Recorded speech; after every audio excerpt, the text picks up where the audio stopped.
हाँ बेटा। तो आज जो है हम करने जा रहे हैं the paper is March 26 end variant 1 2 ही होता है इनका। और स्टार्ट करते हैं, बिस्मिल्लाह करते हैं। बिस्मिल्लाह क्वेश्चन नंबर 1। बेटा क्वेश्चन 1 में जो है एटॉमिक स्ट्रक्चर से क्वेश्चन है, which statement about the P orbitals is correct. अच्छा, पी में आपको पता है कि तीन ऑर्बिटल्स होते हैं। एक आपके पास पी एक्स होता है, एक आपके पास पी वाई होता है और एक आपके पास पी जेड होता है। तो p x, p y and p z. अच्छा, और p orbital have double shape. True, इन सबकी डबल शेप होती है। और p orbital have lower energy than s orbital of same principal quantum number. तो दिस स्टेटमेंट इज रॉन्ग। क्यों? आपके पास अगर एनर्जी की बनाते हैं हम लोग यहाँ पर, तो आपके पास एनर्जी अगर इस तरफ है तो आपके पास लेट्स से 2s यहाँ पे है ना, तो आपके पास 2p की एनर्जी ज्यादा होती है। तो this statement is wrong.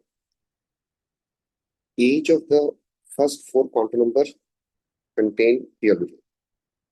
First four quantum number में p orbital होगा। दिस इज रॉन्ग, क्योंकि अगर आपके पास n1 होता है ना, तो उसमें आपके पास जस्ट वन s होता है। n जैसे ही 2 होता है आपके पास क्वांटम नंबर 2, उसमें आपके पास 2s भी होता है और 2p भी होता है। तो इसलिए करके फर्स्ट फोर में सब में p होगा। This is wrong. जो फर्स्ट फोर में पहला जो आता है उसमें p नहीं होता। This is wrong. Each p orbital can contain maximum 6 electrons. ये वो जगह थी जहां पे बच्चों को लगा कि ये भी ठीक है। अच्छा, यहाँ पे गौर से देखें कि ईच पी ऑर्बिटल लिखा हुआ है, राइट। तो वो ये कहना चाह रहा है कि आपके पास पी को इस तरीके से रिप्रेजेंट करते हैं, इस तरीके से। लेकिन हर ऑर्बिटल जो है इसमें से देयर आर 3 ऑर्बिटल्स एक्चुअली। तो each orbital can occupy maximum 2 electrons. तो दो से ज्यादा किसी ऑर्बिटल में आते ही नहीं। ऑर्बिटल की डेफिनेशन बताया था आपको। तो ये 6 जो है इलेक्ट्रॉन्स ऑर्बिटल्स होते हैं ना, तो फिर सही था, ऑर्बिटल लिखा हुआ है। तो दिस इज रॉन्ग। तो यहाँ से वाली बात गलत हो जाएगी। आपके पास आंसर बन जाएगा एक। Question number 2। क्वेश्चन नंबर 2 में उसने फास्फोरस की जो है आपको आई ई वैल्यूज दी हुई है। तो फर्स्ट सेकंड थर्ड फोर्थ दी है। Phosphorus belong to group 5। Group 5 का है तो इसके आउटर में 5 इलेक्ट्रॉन्स होंगे। तो फास्फोरस के आउटर में 5 इलेक्ट्रॉन्स होते हैं। तो आपके पास इसमें से 5 इलेक्ट्रॉन आराम से निकलेंगे, मतलब जो एनर्जी का चेंज होगा दैट इज नॉर्मल। और जैसे ही 6 निकालेंगे तो 6 जो है वो निकलेगा इनर शेल से, तो इसलिए एनर्जी ज्यादा चाहिए होगी आपको। तो जंप चेक करना था आपको। 4 तक बता दी उसने। फिफ्थ इसकी नॉर्मल ही होगी। फिफ्थ बड़ी जंप नहीं होनी चाहिए, तो ये नॉर्मल आ रही है आपके पास, जबकि ये वाला ऑप्शन कट जाएगा। 6 निकालना मुश्किल हो जाएगा। तो 6 निकालना मुश्किल होगा तो आपके पास ये ऑप्शन कट गया। ये दो ऑप्शन बच गए। ये वैसे ऑलरेडी कट चुका है। अब यहाँ से ना आप इसको गौर से चेक करें। यहाँ पे ना ग्लिच बन गया। बच्चे जो है ना समझ रहे हैं कि हमें देखा कि फिफ्थ में 6 निकालना मुश्किल हो गया, तो ये दो ऑप्शन बन गए। एक्चुअली प्रॉब्लम है इसकी, आप जब आगे जाएंगे ना तो आगे उसके इलेक्ट्रॉन निकालता जा रहे हैं। आपको पता है कि फास्फोरस जो है दैट एटॉमिक नंबर इज 15। तो आपके पास 2 होगा, 8 होगा एंड 5 होगा। तो पहले जब आपने 5 निकाल दिए तो शेल चेंज हो गया। अब नेक्स्ट जब 8 निकलेंगे ना फिर शेल चेंज होगा। इसका मतलब ये फिफ्थ जो निकाल दिया ना आपने, तो ये तो उसके आउटर हो गए जो आपने निकाल दिए। इसके बाद नेक्स्ट 8 निकालने के बाद इनर शेल भी उसका कंप्लीट हो जाएगा। उसमें से भी इलेक्ट्रॉन जो है सारे रिमूव हो जाएंगे। फिर अगेन एक जंप आएगा आपके पास। तो यहाँ पे सिर्फ यही चीज जो है मसला कर रही थी। पी और सी दोनों करीब करीब लग रहे थे। तो आपके पास ना यहाँ से काउंटिंग करें। This first from the inner shell, second, third, fourth, fifth, six, seven and eight. 8 निकलने के बाद जंप आएगा तो आपके पास एक जंप यहाँ पर भी होना चाहिए।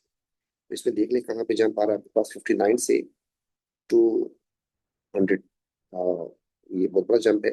जबकि यहाँ पर चेंज बहुत कम है। तो ये 2 लाख समथिंग है और 3 लाख। यहाँ पे 59 से 2 लाख पे जा रहा है। तो दिस इज ह्यूज जंप। ये बड़ा जंप है। तो आपके पास बी आंसर हो जाएगा। तो पहला जंप आएगा, इसके बाद 5 निकालने के बाद अगला जंप आएगा फर्दर 8 और निकालने के बाद। तो बी आंसर बनेगा इसका। इसके बाद आपके पास क्वेश्चन जो है नेक्स्ट वाला, sodium carbonate neutralises phosphoric acid. तो यहाँ पे जो ट्रैप था वो ये था कि आपको ना बैलेंस केमिकल इक्वेशन का इशू हुआ होगा। तो बैलेंस केमिकल इक्वेशन के लिए हम क्या करते हैं, इस क्वेश्चन को उठाते हैं और यहाँ से ये ले चलते हैं। ताकि थोड़ा सा काम के लिए बैठने के लिए जगह मिल जाए। कॉपी और हम से बनाते हैं।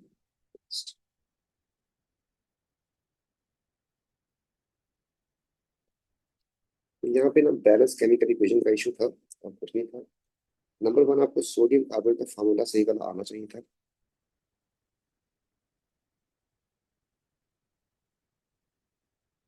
तो सोडियम कार्बोनेट जो है द फार्मूला इज Na2CO3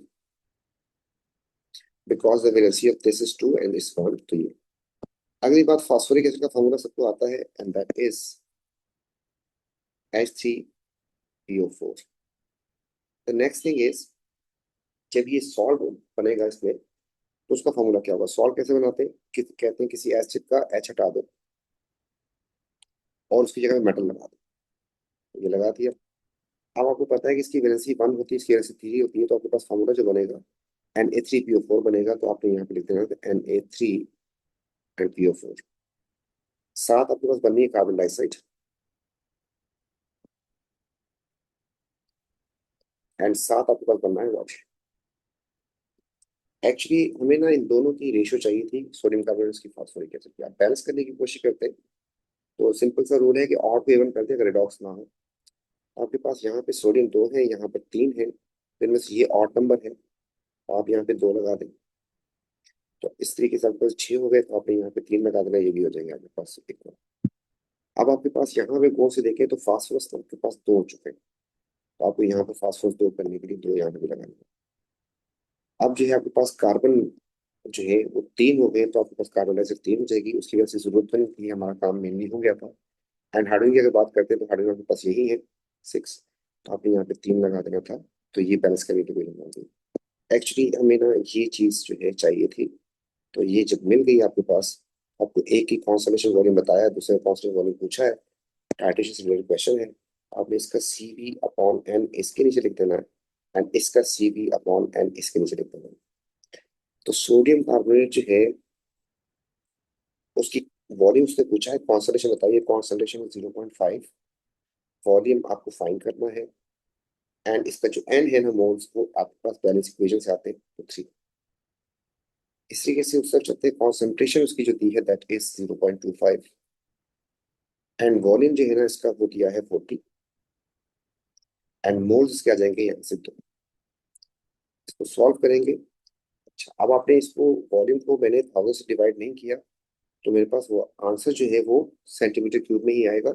तो इसमें इस वाले फॉर्मूला में आपको डिवाइड करने की जरूरत भी नहीं होती, डायरेक्ट इसमें आंसर आ जाता है। तो आपके पास बन जाएगा जी 0.25 into 40 divide by 2 divide by 0.5 into 3। तो दिस इज 30। आपके पास 30 आंसर।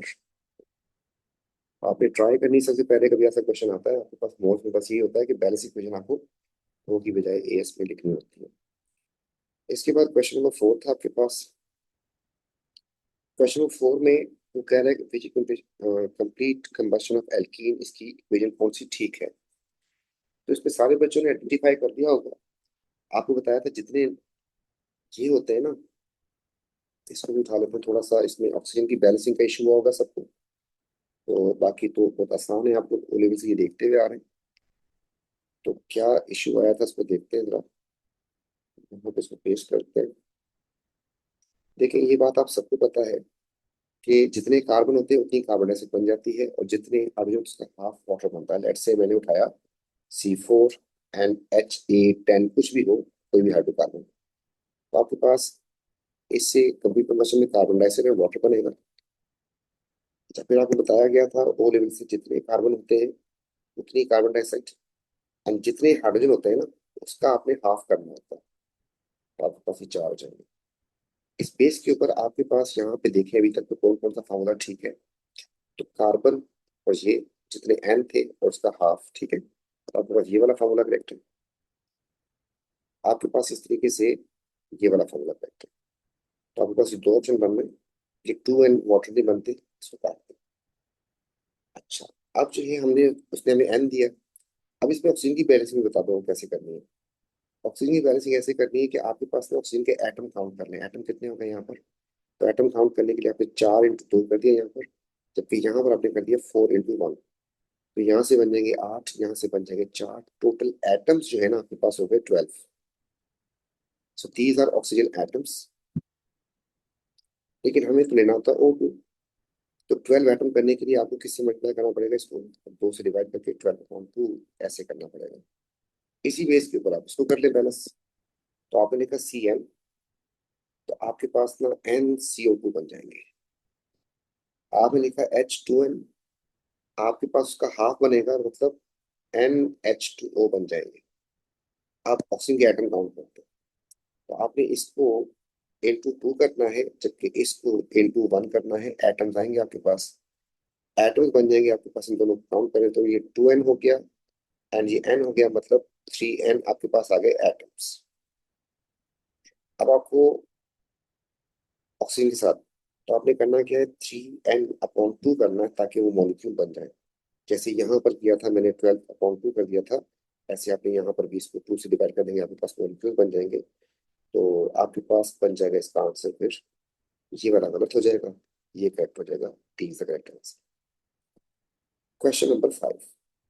क्वेश्चन नंबर 5 में जो ट्रैप था वो ये था कि यहाँ पर आप लोग लोन पेयर लगाने भूल जाते हैं। आपने शेप्स को याद किया होता है। आप याद रखिए, कार्बन के लोन पेयर तो नॉर्मली ढूंढने की जरूरत नहीं होती। 99.9% कार्बन के लोन पेयर नहीं होते। कोई अनयूजुअल क्वेश्चन आ जाए उसमें हो सकता हो, लेकिन बाकी नहीं होते, ढूंढने की जरूरत नहीं है। आपको ये भी याद रखना है कि नार्डिन के पास एक होता है, ग्रुप 5 वालों के पास, ग्रुप 6 वालों के पास 2 होते हैं लोन पेयर, एंड ग्रुप 7 वालों के पास 3 होते हैं। तो काम काफी आसान हो जाता है।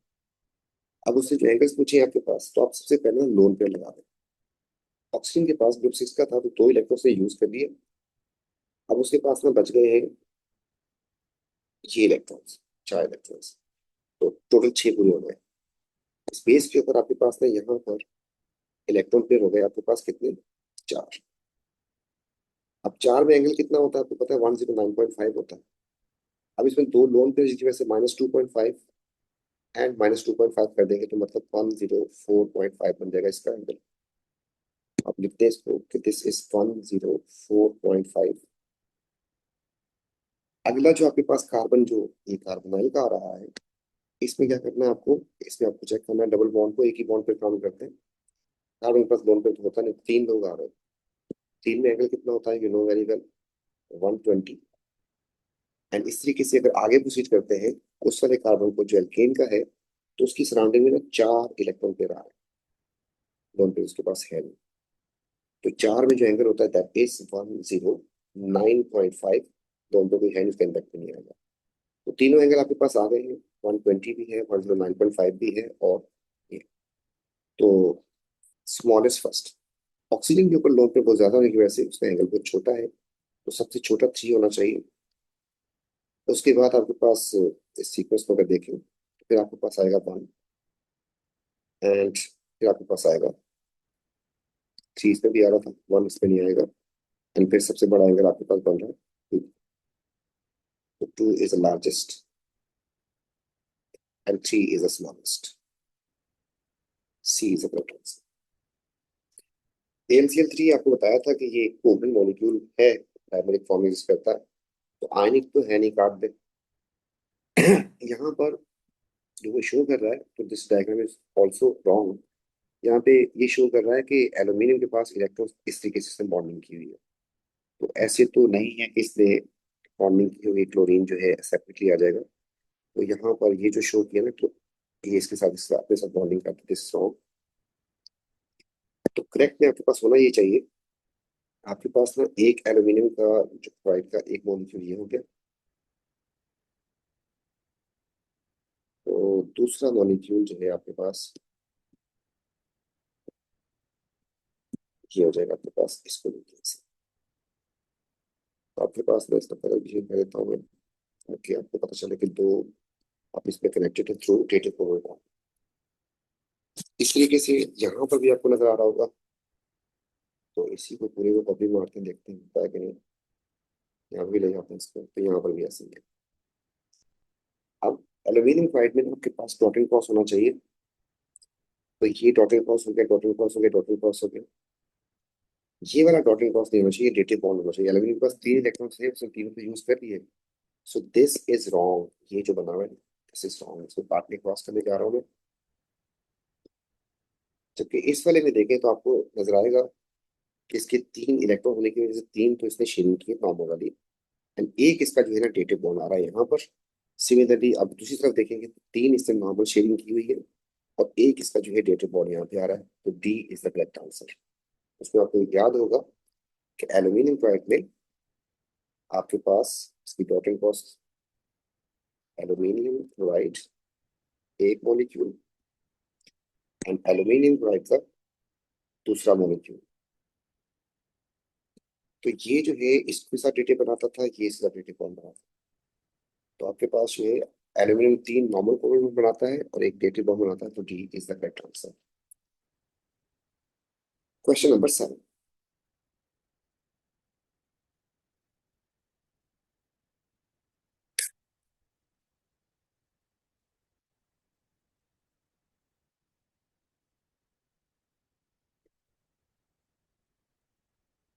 क्वेश्चन नंबर 7 में नॉर्मली बच्चे जो है वो न्यूमेरिक को यूज करते हैं, यूनिट्स का ख्याल नहीं करते। तो यहाँ पे यूनिट्स का ख्याल करना, बाकी तो कोई बड़ी साइंस नहीं है यहाँ पर। इसलिए कि मास ऑफ मीथेन सैंपल जो है उसको चाहिए, और दो से डिफिकल्ट है। इस इक्वेशन में अगर मास को लेके आऊँ तो कहाँ आएगा, तो आपको बन जाएगा P B is equal to N R T, था ना, एन की जगह पे लिख दूंगा मैं mass upon hour, N R T को वैसे ही। अब जो है चीजों को ट्रेस करते हैं, तो आपके पास जो है उसने प्रेशर बताया, तो प्रेशर आपके पास में किलो पास्कल में दिया, आपको पास्कल में चाहिए होता, तो आपको लिखना है 103 एंड 000 पास्कल में कन्वर्ट करना जरूरी था। वॉल्यूम जो है आपके पास मीटर क्यूब में होना चाहिए, तो मीटर क्यूब में ही है। आपने लिख दिया 5.37 10 to the power -3। एंड इस तरीके से आपके पास जो है मास आपको फाइंड करना था, लिमिट। एमआर जो है मीथेन गैस है, तो मीथेन का एमआर जो है CH4 होता है, तो एमआर हो जाएगा 16। आर की वैल्यू डेटा बुकेट से 8.31, and temperature should be in kelvin, आपने इसमें 273 ऐड करना, तो 3 3 एंड 3, एक मिनट, 3 7 3 10, ये 7 6 13, एक 333 बन रहा है, आई गेस मैं एक मिनट कैलकुलेटर यूज कर लूँ। तो 373 +60, 273 +60, 333। बस हम इसको सॉल्व कर देते हैं, तो आंसर आ जाएगा आपके पास डायरेक्ट। तो पहली बात हो गई आपके पास जी, 103,000 into 5.37 exponent -3 into 16 divide by 8.31 and divide by 333। अब आपके पास क्या निकाला था मास, तो मास आपके पास आ गया 3.19। आगे जो नंबर आ रहा है दैट इज 8। तो ये बन जाएगा आपके पास आंसर।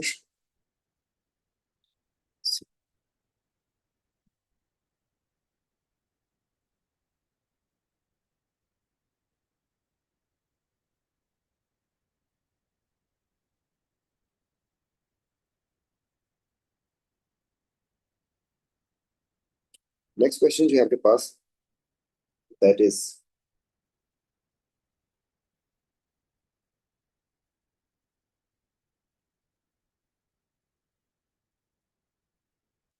बॉन्ड एनर्जी से कैलकुलेशन करनी है आपको, बॉन्ड एनर्जी निकालनी है आपको। तो इसमें क्या करते हैं जी, सिंपल सा एक फार्मूला होता है हमारे पास कि bond energy of reactor minus bond energy of product. तो जगह कम लेंगे, वैसे अगेन कॉपी पेस्ट मारते हैं इसको।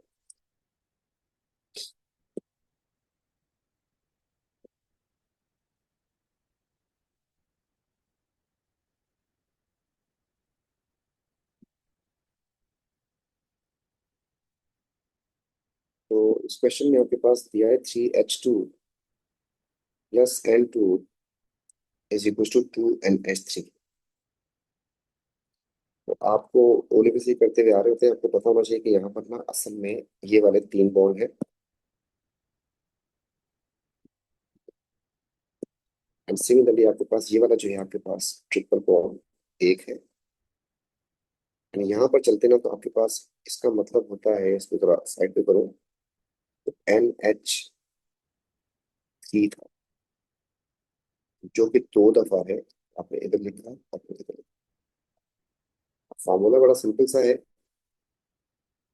रिएक्शन की बॉन्ड एनर्जी माइनस प्रोडक्ट की bond energy is equal to enthalpy change. जो एंथैल्पी चेंज है उसने गिवन दी हुई है आपको -92.2।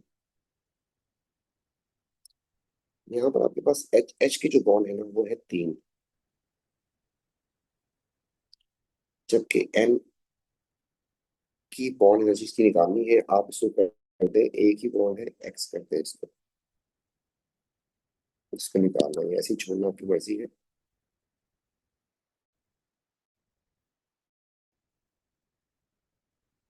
इस सब चलते हैं, आपके पास कितने बॉन्ड आ रहे हैं एनएच वाले? 1 2 3, 3 इसमें 3 इसमें, तो 6 आपके पास एन एच के bond. And what you need to do, you need to place the values.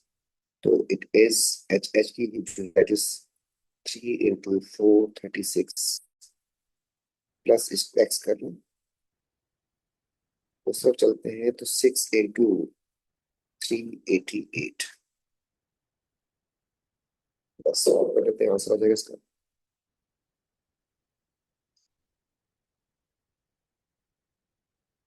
तो ये बन गया आपके पास 436 × 3, तो 1308 प्लस एक्स, तो से आपके पास आ जाएगा जी 6 × 388। इसका आंसर आ गया आपके पास minus, sorry plus 2328 is equals to -92.2। ये बन जाएगा आपके पास 1308 प्लस एक्स -2328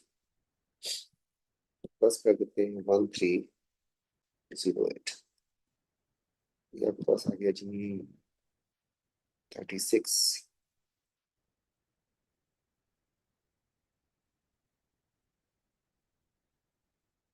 36 माइनस एक्स -92.2। लेकिन कुछ मसला कर दिया हमने। 12 दिस इज रॉन्ग मेरे ख्याल में, देख लेते हैं तो दोबारा। तो 388 इंटू 6 आपके पास आ रहा है जी 2328। ठीक है ये, एंड दिस वन माइनस कर दिया इसमें से। सॉरी ये गलत हो रहा है आपके पास, इसको हमने माइनस करना था इसमें से, so this is wrong। तो ये बन जाएगा ये आपके पास 23 एंड 28 -1308। इसका भी आंसर आया 1020 नेगेटिव में, सो ये प्लस भी था। ये चीज यहाँ आके प्लस हो जाएगी, आपके पास -92.2 and plus 1020 is equal to X. उसको से कर देना हमने -92.2, आंसर आ रहा है 927.8। तो आंसर होता है B।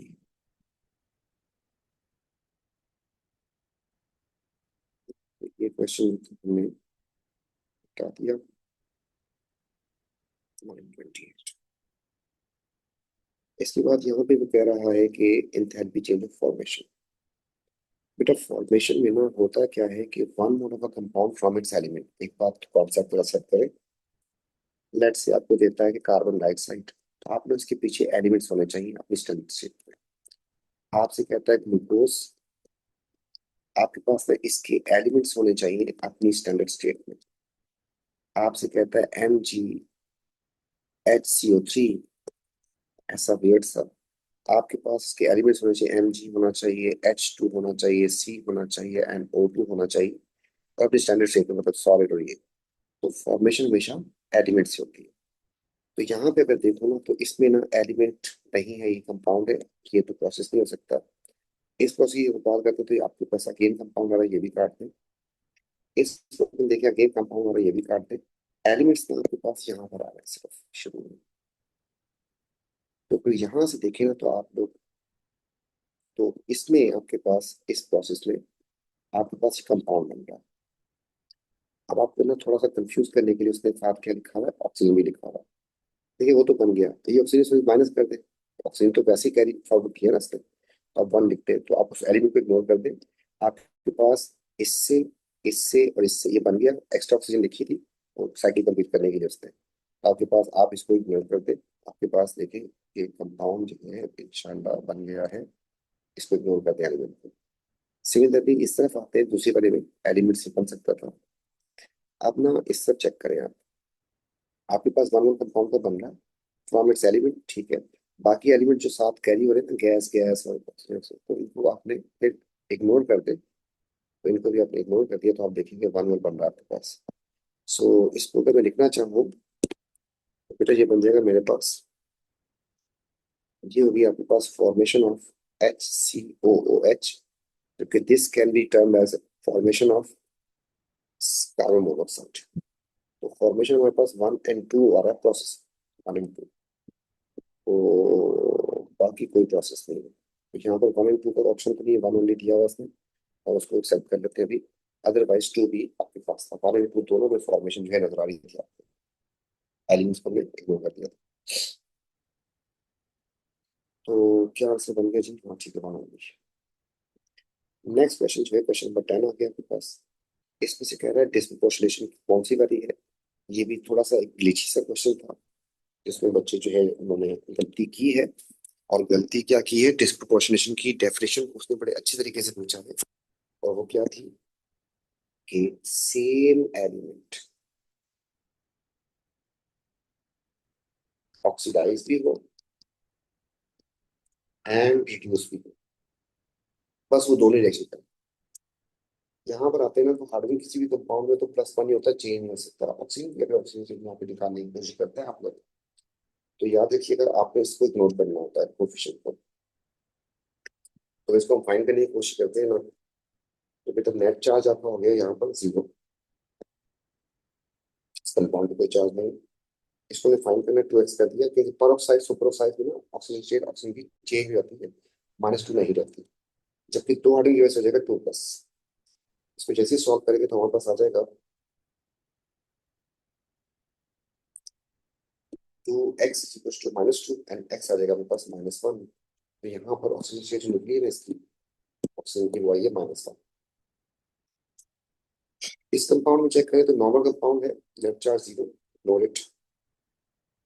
ऑक्सीजन को चेक करना, यहाँ से 2 पॉजिटिव हो जाएगा और इस पर आपका आंसर जो है वो आ जाएगा, x जो है -2 आ जाएगा। किसी एलिमेंट की 0 होती है। तो यहाँ से देखिए ना आप इसको इसको इसको इसको इसको, तो एक ही एलिमेंट है। तो पहले तो -1 से इसमें जा रहा है, इसका मतलब रिड्यूस हो रहा है। एंड -1 से 0 में जा रहा है, इसका मतलब ऑक्सीडाइज हो रहा है। तो ये एक ऑप्शन है। दूसरा रिएक्शन जो है थर्मल डिकम्पोजिशन है कार्बोनेट की। ये रिडॉक्स रिएक्शन ही नहीं है, नॉट अ रिडॉक्स। मैंने आपको बहुत सारी एग्जांपल्स करवाई थी लेक्चर में। Acid base, acid carbonate, precipitation डॉक्स नहीं होते, राइट। इसको तो काटते हैं।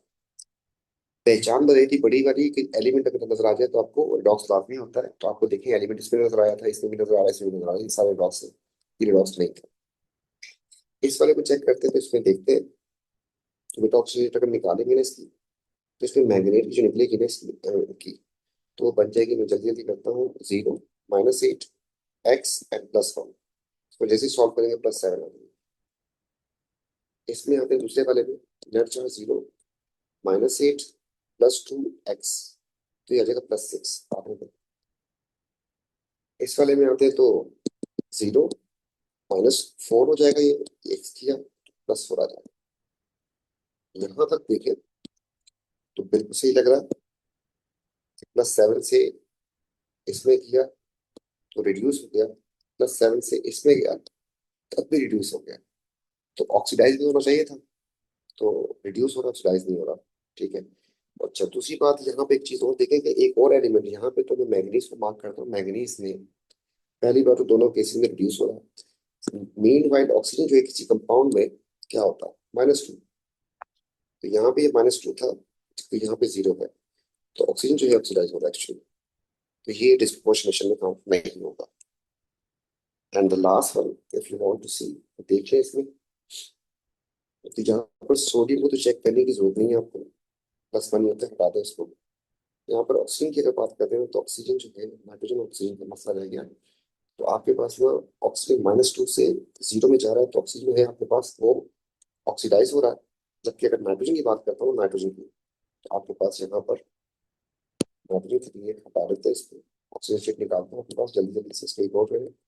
0 -6x एंड +1, तो बेटा ये +5 बनेगी आपके पास। तो पहला डिफरेंस यूज करते हैं, +5 थी आपके पास नाइट्रोजन यहाँ पर, जबकि यहाँ पे आप चेक करेंगे तो ये बनेगी +3। तो रिड्यूस कौन हुआ, नाइट्रोजन। ऑक्सीडाइज कौन हुआ, ऑक्सीजन। तो ये दो डिफरेंट एटम्स हैं, इसलिए आपके पास ये नाइट्रोजन जो है ये रिड्यूस हो रहा है, जबकि जो ऑक्सीजन है वो ऑक्सीडाइज हो रहा है। So this is not a disproportionation. तो ए ही आंसर रहेगा इसका। इसमें कहा है कि +7 ऑक्सीजन इसमें होगी, तो अब मैं इतनी ज्यादा क्वालिटी नहीं करवाऊंगा आपकी। तो मैंने आपको बताया था +7 में हमारे पास कौन कौन से कंपाउंड है, बस सिर्फ 2 कंपाउंड है। एक आपने सुना है कि MnO4 +7 में, इसके अलावा कुछ नहीं सुना हुआ आपने +7। इसमें आपके पास ऑक्सीजन +7 आती है, आप निकाल के देख लेंगे, रंग भी निकाली भी थी हमने। एक और था आपके पास, जब आपने क्लोरीन का रिएक्शन करवाया था ना, किसके साथ, सोडियम हाइड्रोक्साइड और हॉट वाटर के साथ, उस वक्त आपके पास एक कंपाउंड बना था NaClO4, इसमें भी +7 है। तो आपके पास ClO4 ही चेक करना था आपको, तो यहाँ पर आपके पास ClO4 आ रहा है। इसमें अगर आप चेक करना है तो कर ले आराम से, यही होगा, बाकी को चेक करने की जरूरत नहीं है। चेक करवाता हूँ। देखिए अमोनियम का चार्ज हमेशा +1, इसका -1 होता है, खत्म। इसमें आते हैं ना, तो आप इसको +1 रखें, इस पूरे पे -1 है। अब इसको अगर निकालना हो तो आप निकाल के देख लें, तो इट इज -1 -6 एंड x। तो जैसे इसको सॉल्व करेंगे तो ये वहां जाके आपके पास बन जाएगा +5। यहाँ पर आते हैं आप, फिर काटे इसको, ये +1 हो गया, तो ये -1 हो गया। इस वाले को फोकस रखें, नेट चार्ज -1 -8x। जैसे इसको आप सॉल्व करेंगे तो आपके पास का आंसर जो है वो आ जाएगा 7। तो C is the correct answer. Question number 12 काफी आसान है, कोई मसला नहीं है इसमें। आपके पास प्रोडक्ट जो है उसकी यील्ड बता रहा है, तो प्रेशर जैसे जैसे बढ़ा रहा है ना, आपके पास यील्ड बढ़ती जा रही है। ठीक है, इंक्रीज करती जा रही है प्रेशर से। तो प्रेशर आपके पास 200 था, मैं इसमें थोड़ा सा क्लियर करके बना देता हूँ आपको।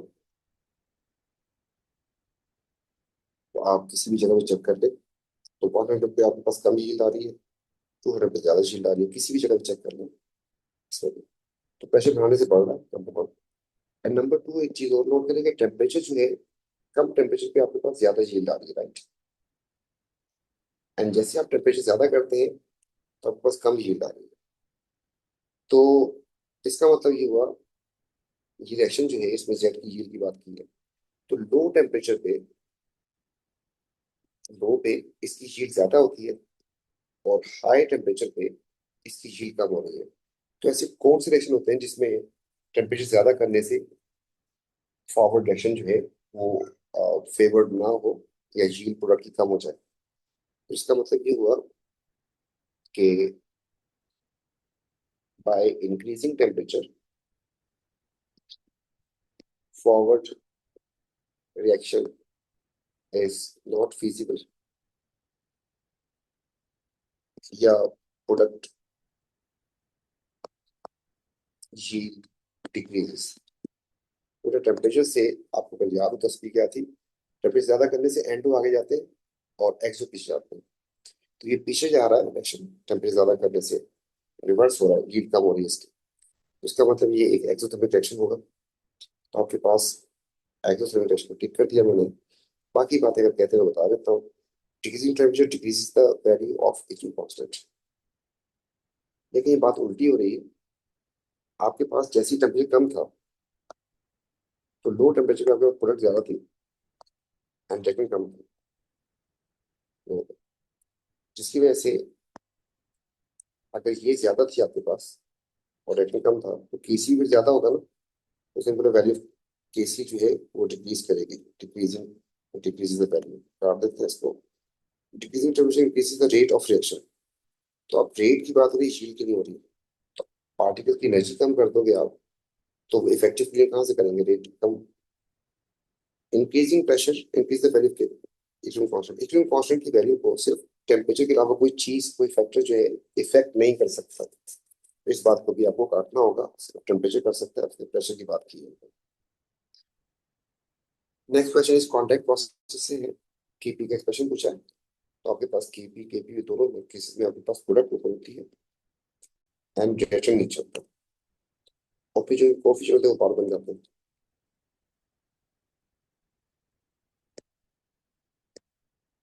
तो कोफिशिएंट पावर बन जाते हैं। आपके पास यहाँ पर होना ये चाहिए कि SO3 जो है ऊपर होना चाहिए एंड SO2 एंड O2 नीचे होना चाहिए। इसकी पावर 2 होनी चाहिए, इसकी पावर 2 होनी चाहिए। अगर तो केसी होता तो ब्रैकेट लगी होती। सही है सर। और अगर केपी होगा तो फिर ना ये आपके पास बन जाएगा पार्शियल प्रेशर, मतलब पी पी एंड टी, ऐसा कुछ। तो आपके पास जो है ये पावर 2 की प्रेशर की एंड ये मैच कर रहा है इसके साथ, हमारे एक्सप्रेशन के साथ। एक ये मैच कर रहा है और एक ये भी मैच कर रहा है।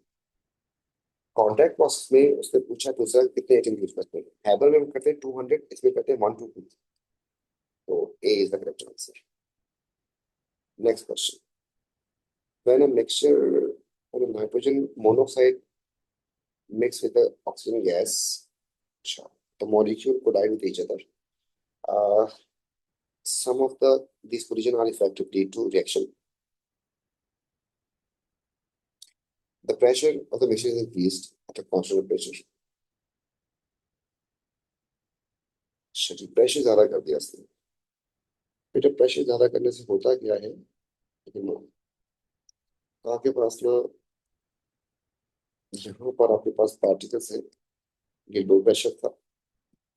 जैसे ही आप इसका प्रेशर ज्यादा कर दोगे, प्रेशर ज्यादा करने से इसका वॉल्यूम मिलेगा कम। जब वॉल्यूम कम होगा तो पार्टिकल जो है वो करीब आ जाएंगे।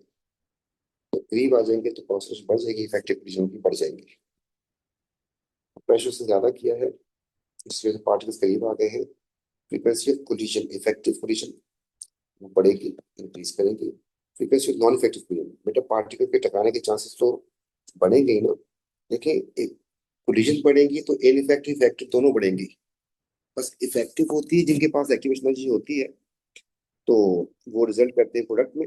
जबकि इनइफेक्टिव में कोलिजन तो हो जाती है लेकिन प्रोडक्ट नहीं बनती होती। तो याद रखिएगा कोलिजन दोनों बढ़ेगी। जब आपके पास टोटल कोलिजन बढ़ेंगी तो फिर इफेक्टिव भी बढ़ेंगी। तो हम जो है नॉर्मली इनइफेक्टिव की बात नहीं करते क्योंकि उसका लेना देना नहीं होता प्रोडक्ट से। तो याद रखिएगा जब कोलिजन बढ़ेगी तो आपके पास लेकिन मतलब कोलिजन हो रही है आपके पास पर मिनट 1000, उसमें से इफेक्टिव हो सकता है 4 हो। जैसे आप टेम्परेचर बढ़ा देंगे तो अब ये डबल हो जाएंगे कोलिजन, उसमें से 4 में से 8 हो जाएंगे। तो हम उसकी बात करते हैं जो इफेक्टिव होते हैं। तो ये बात भी क्लियर हो गई। इसके बाद जो है आपके पास आ गया question reversible chemical reaction study. Reversible forward activation energy is 50 and enthalpy change is endothermic reaction. Sure. When a catalyst is added, activation energy forward decrease by 50%. Sure. देखिए इसमें थोड़ा सा ग्लिच है, आप इसको वैसे नहीं कर सकते, इसको थोड़ी सी डायग्राम बना लेते थोड़ा आसान काम हो जाएगा आपके पास। तो आप ना यहाँ पर मैं इसको डायग्राम को बनाने की कोशिश कर रहा हूँ। एक मिनट।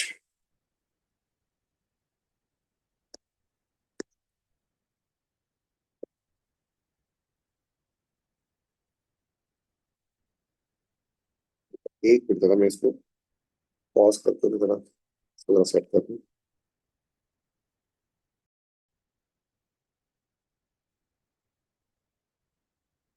जी बेटा, ये थोड़ा पहले नहीं चल रहा था। अच्छा, तो यहाँ पर अपना एनर्जी प्रोफाइल डायग्राम बना लो छोटी सी, ताकि आपका काम क्लियर हो जाए, सीधा हो जाए। तो इसने कहा कि डेल्टा एच जो है ना फॉरवर्ड की वो पॉजिटिव है, तो आप ना यहाँ से एक मार्क लगाए और इधर ले जाए इसको।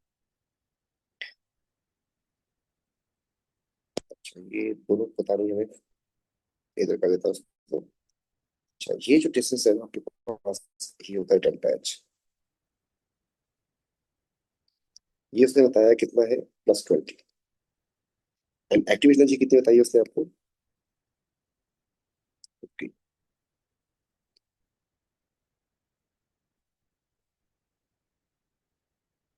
यहाँ से इसको मार्क करें कि ये 50 एनर्जी है, इसको मार्क करें 0 है, जबकि इसको मार्क कर लें आप कि 20 है। फिर इसने क्या किया है, इसने कैटलिस्ट ऐड किया है, एक्टिव एनर्जी कम हो गई है 50 टाइम। तो इसका मतलब ये ना 25 पे आ गया हमारे साथ। यहाँ से लाइन जारी होगी इस तरह। ठीक है। अब वो कह रहा है कैटलिस्ट ऐड कर दिया आपने 15, active energy for the backward reaction. अब एक्टिव एनर्जी होती क्या, यहाँ से कहा था कि आपके पास रिएक्टेंट से प्रोडक्ट, अब आपको उल्टा चलना है। मीन्स आप यहाँ पर है और आपको ना इस पीक तक जाना है। दिस इज एनर्जी, मतलब you are already on 20 and you have to reach at 25। आपके पास ये डिफरेंस आ रहा है ना, 20 से 25, तो आपके पास 5 का डिफरेंस आ रहा है। तो 5 हो जाएगी आपके पास इसकी active energy for the reverse reaction. Question number 16, which substance will not give HCl when added to water? ये टॉपिक जो है आपके पास periodicity से है। जब क्लोराइड को हम पानी में ऐड करते हैं, तो या तो वो न्यूट्रल होते हैं, या जस्ट डिजॉल्व होते हैं, या फिर वो रिएक्शन करते हैं। तो कैसे याद करवाया था आपको? आपको कराया था कि जो आयनिक होते हैं ना, वो जस्ट डिजॉल्व होते हैं, जबकि जो कोवलेंट होते हैं वो रिएक्शन करते हैं। So this is ionic, this is covalent, this is also covalent and this is also covalent. जब कोवेलेंट होंगे तो हाइड्रोलिसिस जब होगा, तो इनमें इसमें HCl कर रहा हूँ, आपने इसमें ऐड कर देना था पानी, HOH। तो इस हाइड्रोलिसिस में होता क्या है कि X जिसमें पॉजिटिव चार्ज होता है, Cl जिसपे नेगेटिव चार्ज होता है, उसके पास चला जाता है पानी का H, इसके पास चला जाता है OH। तो ये हो रहा होता है काम। तो आपके पास जब कोवेलेंट होंगे ना, तो उसमें तो आपके पास HCl बनना ही बनना। तो इसमें बनेगा, इसमें बनेगा, इसमें बनेगा, इसमें नहीं बनेगा। तो A is the correct answer for group 1 and 2। Metallic bonding is stronger in metals having smaller atomic radii. ठीक है। X and Y both are metals. Atomization is energy required 1 mole of gaseous atom from its solid. इस बात को जरा समझ लो। आपके पास जो है, लेट से सोडियम का जो स्ट्रक्चर है उसमें पॉजिटिव आयंस होंगे,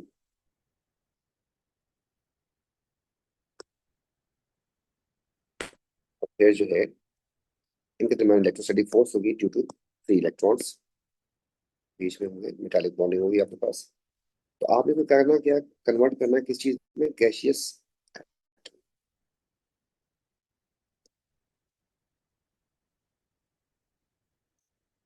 गैस बनाना है इसको। तो आपको असल में ये बॉन्ड तोड़ना है। Atomization is required to produce. Atomization of X is this and Y is this. किसकी ज्यादा है? ये ज्यादा है, ये कम है, ये दोनों एलिमेंट। तो आपके पास जो है Y की एनर्जी ज्यादा होनी चाहिए एंड X की एनर्जी कम होनी चाहिए। और बात किस पे करनी है, सिर्फ साइज की बात करवा रहा है आपको। तो साइज जो है, वैसे तो उसने बोल दिया है कि साइज पे चल रहे, अदरवाइज आपके पास चार्ज पे भी डिपेंड करती है। तो खैर उसने कॉम्बिनेशन ऐसे दिए होंगे। बेटा इसका साइज बड़ा होता है, इसका साइज छोटा होता है, तो छोटे साइज के लिए कम एनर्जी चाहिए होगी, बड़े साइज के लिए ज्यादा एनर्जी चाहिए होगी, ऐसा नहीं है। बड़ा जब साइज हो जाएगा ना, तो उसमें आपके पास वीक फोर्स हो जाएगी, यहाँ पे स्ट्रॉन्ग फोर्स है ना अगर आपके पास। तो अगर मैं इसकी जगह पे पोटेशियम ले लेता हूँ, उसका साइज बड़ा हो जाएगा, स्मॉलर हो जाएगा। तो स्मॉलर में स्ट्रॉन्गर उसने लिख दिया यहाँ पर, स्ट्रॉन्गर होता है। तो इसमें तो आपके पास स्ट्रॉन्ग है, इसमें स्ट्रॉन्ग,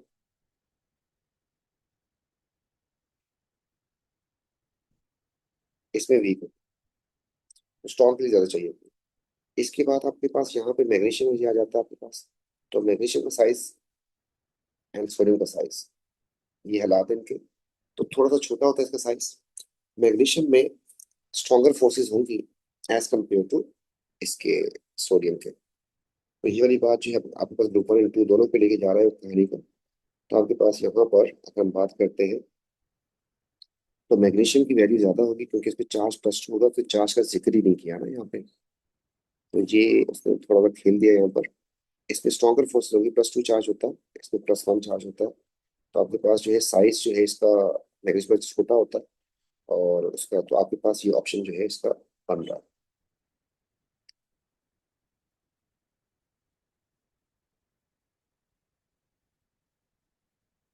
ये ऑप्शन हो सकता है।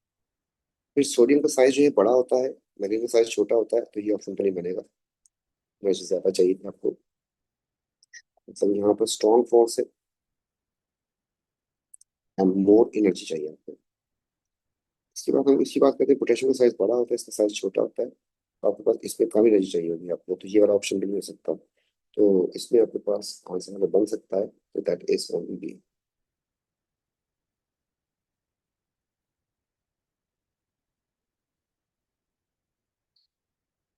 B is the correct answer.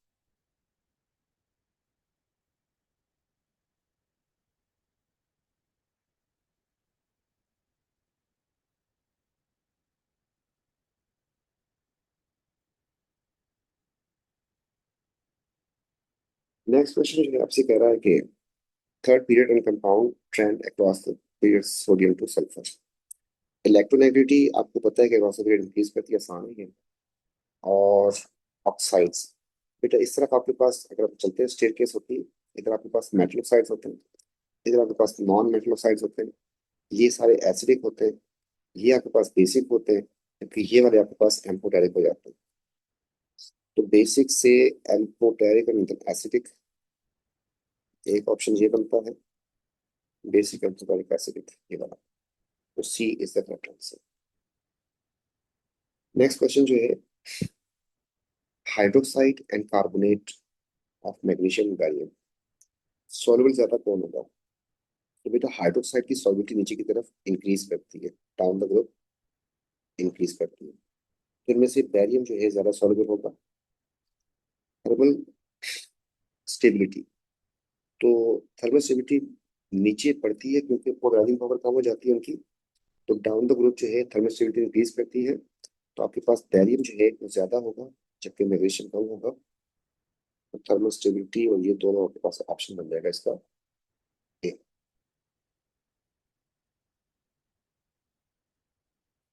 Next question, anhydrous nitrate है, इतनी गैस बन गई उससे, उसको पहचानना है आपने, ठीक है। आपके पास ग्रुप टू का है, तो मैंने ग्रुप टू का पता नहीं, हमें तो हमें नाइट्रेट का जो फार्मूला बनेगा ना, वो बनेगा बेटा आपके पास ये। क्योंकि इसकी वैलेंसी होती है टू, इसकी वैलेंसी वन होती है, फार्मूला ये बनेगा। इसको जैसे ही हम डिकम्पोज करवाएंगे, आपको पता है कि एक NO बनेगा, दो NO2 बनेंगे, एंड हाफ ऑक्सीजन बनती है। आपको पहले से पता होना चाहिए, ग्रुप टू में ये इंपॉर्टेंट चीज थी और कुछ नहीं खास। अच्छा, अब आप इन दोनों को रिलेट कर लो।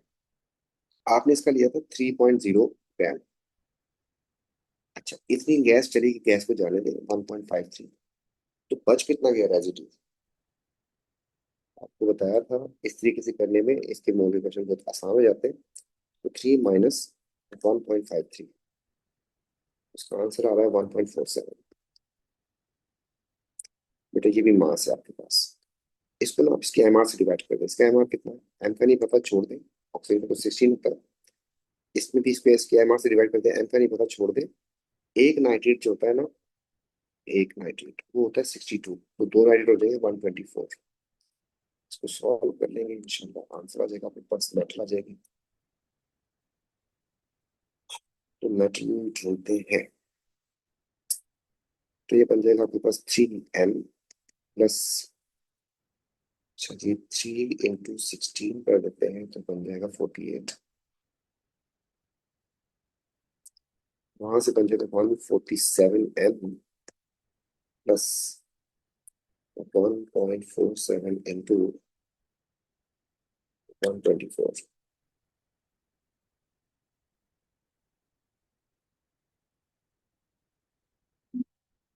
ये बन गया जी 182.28। एम को और एम को साथ कर देते हैं, तो आपके पास बन जाएगा 3m माइनस 1.47m 182.28 प्लस, ये प्लस हो रहा है यहाँ पे, वहां पे माइनस हो जाएगा -48। तो यहाँ से बच गया आपके पास 150.53m इज इक्वल टू हो जाएगा -48। आंसर आ गया 134.28। इसको डिवाइड कर देंगे इससे, तो 134.28 divide by 1.53 divide by 1.53, answer आ गया जी इसका 87.76। तो ग्रुप 2 में जाके चेक करेंगे, बेरिलियम आई गेस 910 होता है, कुछ कैल्शियम 40 होता है, मैग्नीशियम 24, ये 88 होता है। तो T is the correct answer.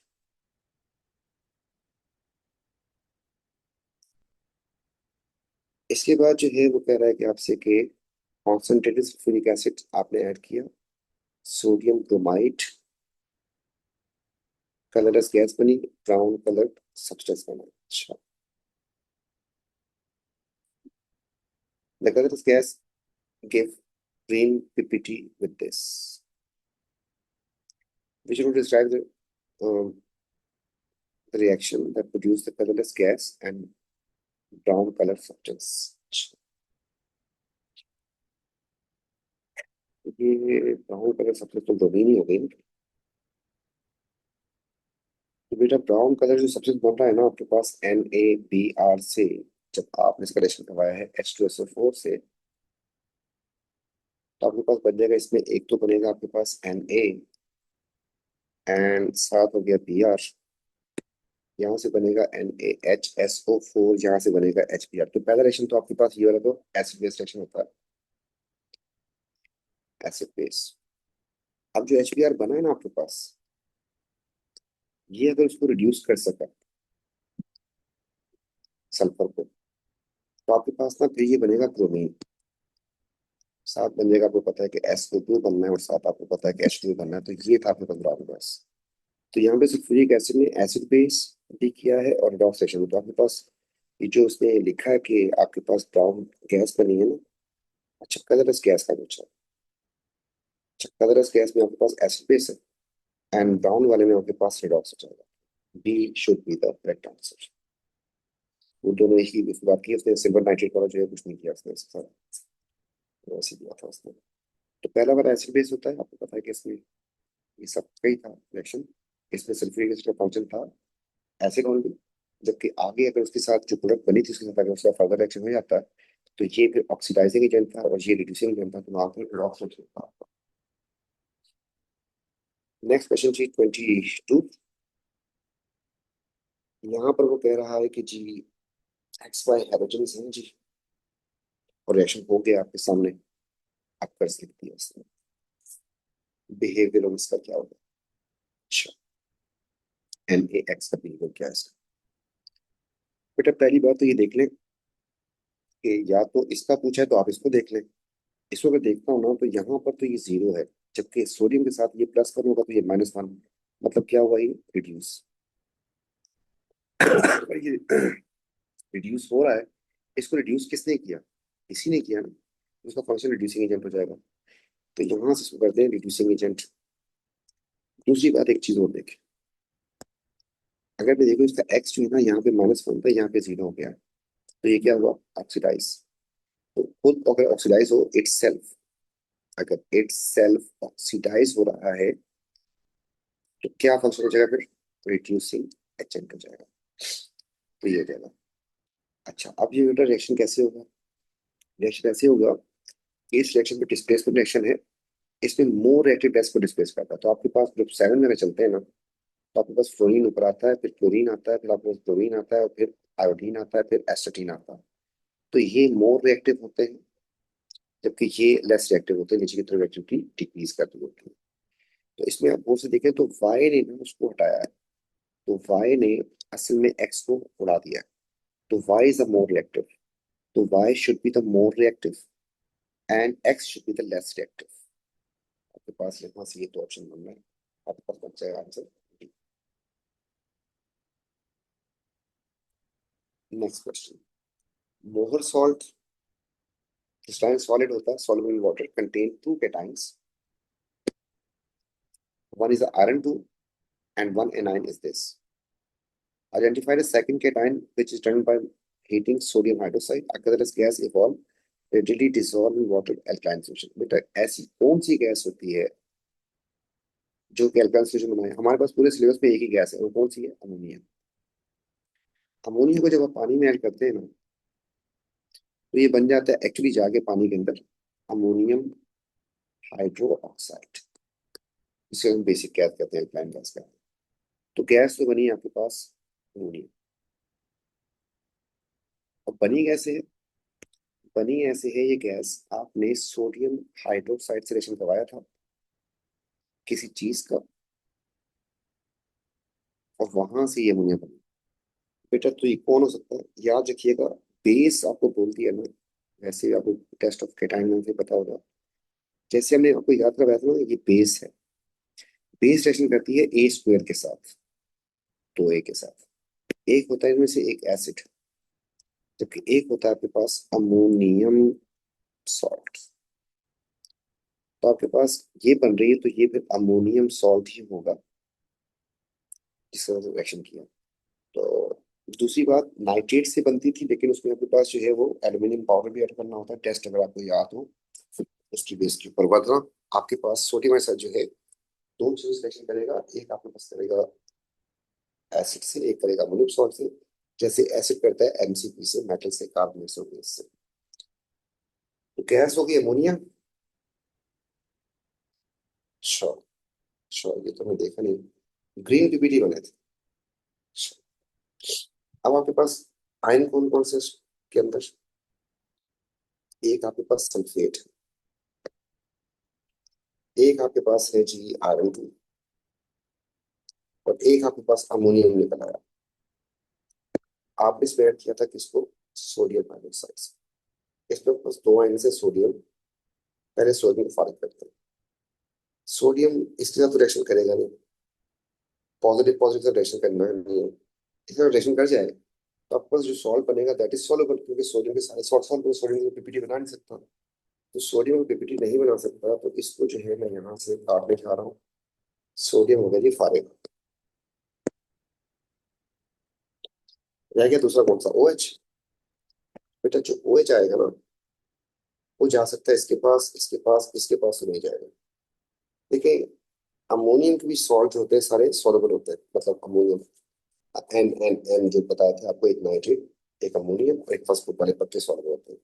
तो इससे तो पीपीटी नहीं बनेंगे, तो आपके पास पीपीटी बनेंगे इसके, क्योंकि मेटल हाइड्रोक्साइड्स आर इनसॉल्युबल। कैसी बात होगी, नहीं, मेटल ऑक्साइड मेटल हाइड्रोक्साइड का बेसिस सॉल्युबल बेसिस सिर्फ ग्रुप 1 एंड ग्रुप 2 में कैल्शियम उसके नीचे वाले होते हैं।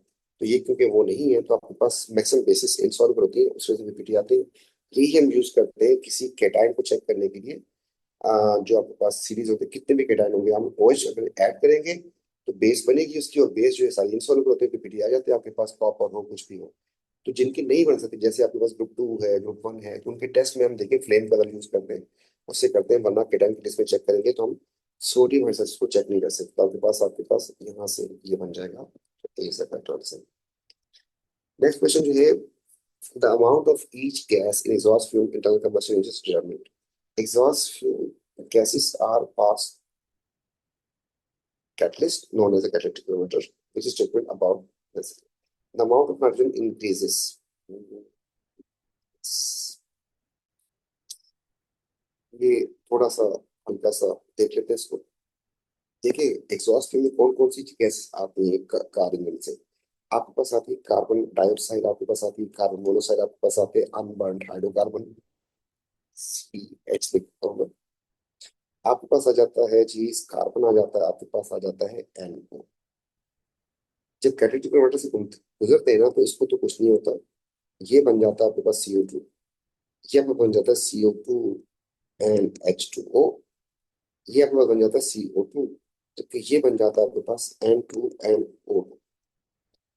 ऊपर वाले की बैलेंसिंग करवाए ना तो आपको इसमें ऑक्सीजन चाहिए, इसमें भी आपको ऑक्सीजन चाहिए, इसमें ऑक्सीजन चाहिए।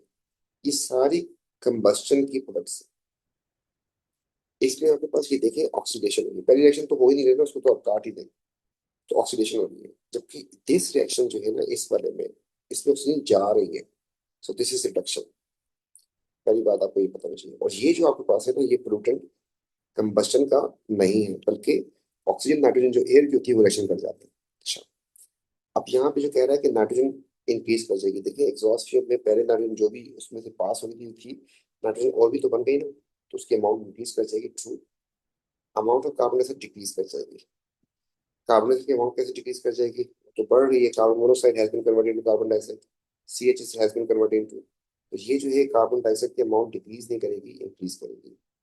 कार्बन मोनोऑक्साइड की अमाउंट डज नॉट चेंज, तो ये वाली बात भी गलत लग रही है, इसकी अमाउंट भी चेंज हो जाएगी, क्योंकि तो निकलनी नहीं है ना आपके पास कार्बन मोनोऑक्साइड। तो कार्बन मोनोऑक्साइड जो है वो तो जाएगी नहीं, उसकी अमाउंट डज नॉट चेंज, तो कन्वर्ट हो जाएगी कार्बन डाइऑक्साइड में, तो वन ओनली हो जाएगा आपके पास बी। अच्छा जी, alkene cyclic alkane should be considered structural isomers.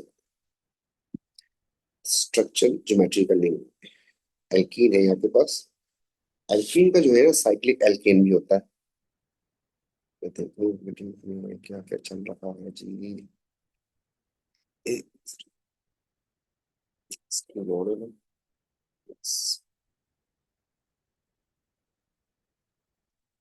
अच्छा, इसकी आइसोमर्स देखें स्ट्रक्चर। चलो फिर शुरू करते हैं। ब्यूटीन स्ट्रेट चेन बना दिया मैंने, इसमें मेरे पास दो हो सकते हैं, पांच ही बनेगा, ठीक है। देखिए एक में डबल बॉन्ड यहाँ पे लगा दिया, इसका नाम वन ब्यूटीन हो गया, एक में यहाँ पे लगा दिया टू ब्यूटीन हो गया। तीसरा इसका आइसोमर बनेगा इंशाल्लाह माशाल्लाह करके पांच। तो इसको उठाया यहाँ से, ना इधर लगा सकते हो, इसमें लगा देंगे इसको।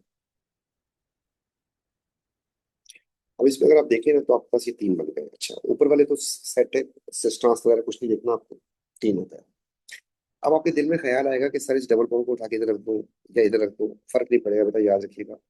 देखिए अगर आप यहाँ पे रखते हैं ना, इसी जगह पे, इसका नाम है टू मिथाइल वन प्रोटीन। अगर मैं इसको हटा देता हूँ यहाँ से, इधर लेके आ जाता हूँ,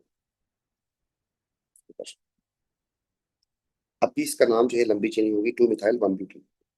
और अगर आप यहाँ पे लगा देते हैं इसको डबल बॉन्ड, तो फिर आप लंबी चेन में इसको सिलेक्ट करेंगे, आपको अभी भी टू मिथाइल मिल गया, तो आपके पास इसमें तीनों जगह से आप देखें सिमेट्री आ रही, तो एक ही बात है कहीं से लगाते हैं। तो आपके पास ये तो ओपन चेन तो खत्म हो गया, इसके पास साइकिलिक साइकिल कम से कम स्टार्ट होता है आपके पास तीन कार्बन से। एक हो सकता है आपके पास ये वाला तीन कार्बन का, इसमें लगाते हैं चौथा ये, तो आपके पास एंड एक आपके पास इसकी पोजीशन चेंज करने का फायदा नहीं होगा, एक आपके पास ये। तो ये बन गई जी आपके पास alkene cyclic alkane. How many of this, एक हो गया वन ब्यूटीन, एक हो गया टू ब्यूटीन, और एक हो गया आपके पास टू मिथाइल वन प्रोटीन। तीन, चार, पांच, फाइव। इनमें से कौन सा पेयर जो है पोजीशन आइसोमर, पोजीशन में ब्रांच फंक्शनल की पोजीशन चेंज होनी चाहिए और कुछ नहीं होना चाहिए। चेक करते हैं।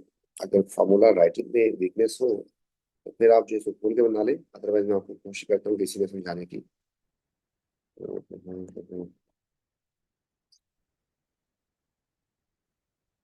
अच्छा जी, इसमें तो 4 कार्बन की चेन है। देखते जाइएगा क्या करता हूँ। इसमें 4 कार्बन की चेन है, ब्यूटेन है। इसमें आपके पास 3 कार्बन की चेन है, एक ब्रांच बनी है। तो ये ना आपके पास चेन आइसोमर है पहला वाला। ये 4 की चेन है, ये 3 की चेन है। इसमें आते हैं तो आपके पास ना इस पोजीशन पे लगा हुआ है Cl, मतलब 1 2 पे। इसमें आपके पास 1 पे लगा हुआ है, 1 2 3 4। तो Cl इसमें 1 पे लगा हुआ है, इसमें आपके पास Cl 2 पे लगा हुआ है, इसलिए इसका नाम हो जाएगा पोजीशन। अगले वाले में आते हैं, ये एल्डिहाइड है, ये कीटोन है, दोनों आइसोमर्स हैं। इनका नाम है फंक्शनल ग्रुप आइसोमर्स। एंड आखिरी वाले में चलते हैं ना, तो आखिरी वाले में हालात ये हैं कि यहाँ पर ये आइसोमर्स है नहीं वैसे। बेटा CH3 होता है, CH लिखा होता है, डबल बॉन्ड नहीं शो किया हुआ उसने। बेटा असल में ये इतना प्यारा मॉलिक्यूल है। और ये वाला जो है, क्या करूँ उसके साथ, चले वहां के देखता हूँ। ये देखें तो ये ना बिल्कुल ऐसे ही है। इसमें पोजीशन 1 पे ही डबल बॉन्ड आ रहा है। ये आइसोमर्स ही नहीं है। तो उसने पूछा था पोजीशन आइसोमर्स कौन से, तो बी आंसर हो जाएगा। Next question. अब ये कह रहा है कि आपसे जी सीक्वेंस पूछते जिसमें ऐसा हो गया, तो स्टेज 1 में कॉन्सोनेंट डाला है, दूसरे में आपने जो है डबल बॉन्ड की जगह पे OH आ रहे हैं ना, तो पहले तो पहचानो आराम आराम से स्कूल स्कूल से। ये डबल बॉन्ड था, तो इधर और इधर जो है आपके पास 2 OH आ गए, देखो। ये डबल बॉन्ड था तो यहाँ पे भी 2 OH आ गए आपके पास। ये डबल बॉन्ड था तो यहाँ पे भी, तो इसका मतलब ये कोल्ड KMnO4 है, ऑक्सीडेशन है ये। इसको तो आपने पकड़ा, कैंसिल कर दिया इसको। ये आपके पास एक कोल्ड KMnO4 वाला रिएक्शन का नाम था ऑक्सीडेशन, माइल्ड ऑक्सीडेशन। ऊपर वाले में क्या हुआ, क्या ऑप्शन दे रहा है, रिडक्शन कंडेंसेशन। देखिए, अभी तक कुछ हुआ नहीं इसमें। एक चीज मुझे नजर आ रही है, वो ये है कि इसका OH गायब हुआ हुआ है यहाँ से। और क्या है, और क्या है, और क्या है, कुछ नहीं है। कुछ भी नहीं है। ये कंडेंसेशन ही है, एलिमिनेशन भी कह सकते हैं। तो ये वाला पार्ट जो है ना इसका, इसको उठा के इधर देखिए आप, तो वहां से ये होता है। ये देखिए सेम सेम है आपके पास, मतलब जैसे चाहे चेक कर ले इसको। ठीक है, ये और बिल्कुल सेम है। तो फिर हुआ क्या है, हुआ बेटा ये है सिर्फ, इसका ना इस कार्बन के साथ जो लगा हुआ OH था, और इस कार्बन के साथ जो लगा H था, ये दोनों जो है ना, इसका H और इसका OH जो है यहाँ से निकल गए। और फिर ना इस कार्बन ने इसके साथ बॉन्ड बना लिया। तो ये वाला बॉन्ड जो है ना यहाँ से, ये जो कार्बन कार्बन था ये शिफ्ट होकर यहाँ पे आ जाएगा, सिंगल बॉन्ड होगा। तो आपको अगर दिखाने की कोशिश करूँ तो मैं आपको दिखाता हूँ कौन सा वाला कार्बन था। तो यहाँ देखिएगा, कार्बन 1 2 3 4 5 एंड 6। तो आपके पास ना 1 2 3 4 5 और 6 वाले ने आके ना यहाँ पर आया होगा, 6 वाला इस जगह पे, और यहाँ से ना कनेक्ट हो गया होगा इस बार। वो से दिखिए तो वहां पे मैं आपको मार्क करवाता हूँ। तो ये कार्बन नंबर आपका हो गया जी 1 2 3 4, 4 ये आपके पास 5 था, ये 6 था। वो जो 6 जो कार्बन जिसका OH था, इसका OH और इसका जो है ना यहाँ से H, ये कंटेंट्स हुए यहाँ से। कंडेंस भी कह सकते हैं, एलिमिनेशन भी कह सकते हैं, डिहाइड्रेशन भी कह सकते हैं इसको। तो रिडक्शन नहीं कह सकते, रिडक्शन इसलिए कह सकते हैं कि H भी निकल रहा है, O भी निकल रहा है, दोनों का लॉस हो रहा है। तो रिडक्शन को काट देंगे, कंडेंसेशन। वैसे ही आप उसको सिर्फ देखते हैं ना कि OH जा रहा है, तो हार्डन भी जा रही है, वो भी जा रहा था, उसको नहीं कह सकते थे कि ये जो है ऑक्सीडेशन या रिडक्शन। आपके पास बन जाएगा इसका आंसर GC। नेक्स्ट क्वेश्चन जो है आपसे कह रहा है कि 28 में क्या करना है जी, 1 bromopropane, 2 chloropropane and this is this juice. Which of these which will produce when protein react with mixture of HCl and water?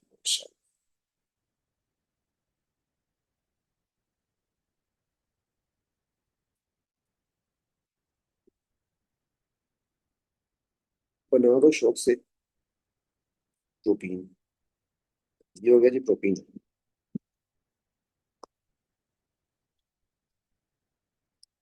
इसका रिएक्शन करवाना है आपको HCl से, और रिएक्शन करवाना है आपको किससे जी? HBr से। ये रिएक्शन दोनों आरटीपी पे हो जाते हैं, एल्कीन का एडिशन है। बेटा इस वाले में ना दो ऑप्शन बनेंगे, मार्कोनी ऑप्शन मेजर माइनर दोनों चेक करने पड़ेंगे। थोड़ा सा ग्लिच है हल्का सा, इसको उठा के यहाँ पे लेके आता हूँ और फिर एक दफा यहाँ प्रेस करता हूँ। सिमिलरली इसको एक दफा उठा के फिर यहाँ से यहाँ प्रेस करते हैं। चलो फिर पार्टी ऑन करते हैं। अगर तो मेजर की बात की जाए तो मेजर में और माइनर में सिमिलरली यहाँ से भी इसको रिमूव करना, इसको रिमूव करना। मेजर का मतलब ये होता है जहाँ पे एच ज्यादा होता है वहीं पे एच जाता है।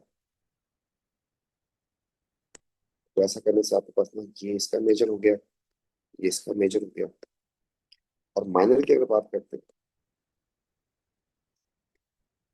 माइनर में उल्टा होता है। तो आपके पास ना एच इसका यहाँ पर आ जाएगा, कि इसमें इसका एच यहाँ पर आ जाएगा, एंड यहाँ पर आपके पास आना है ब्रोमो।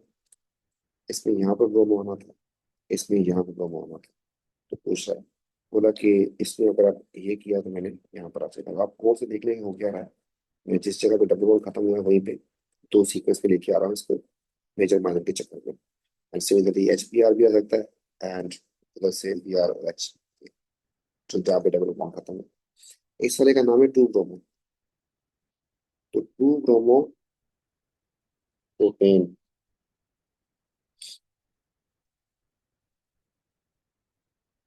इसका नाम है वन ब्रोमो प्रोपेन। तो ये तो बन गया टू क्लोरो, टू क्लोरो। अच्छा सॉरी, मैंने ना यहाँ पे गलती कर दी, यहाँ पे ब्रोमीन नहीं है, क्लोरीन है। अच्छा जी, टू क्लोरो बन रहा, एंड वन नहीं दिखा इसमें। और यहाँ पर आते हैं तो आपके पास ना वन ब्रोमो बना है आपके पास, यस वन ब्रोमो बना। दोनों आगे लग जाए, क्लोरीन ब्रोमीन दोनों, इम्पॉसिबल। ये तो आपको भी इतना पता होगा, प्रोटीन में अगर आप इन दोनों रिएक्शन कराएंगे दोनों कैसे आगे लग सकते हैं। एच भी आएगा ना उसके साथ, एडिशन रिएक्शन में। तो आपके पास तीसरा काटना चाहिए, तो वन इंटू वन हो जाएगा। इसके बाद आपके पास नेक्स्ट क्वेश्चन जो है आपके पास वो आ रहा है जी, two bromo methyl propane concentrated NH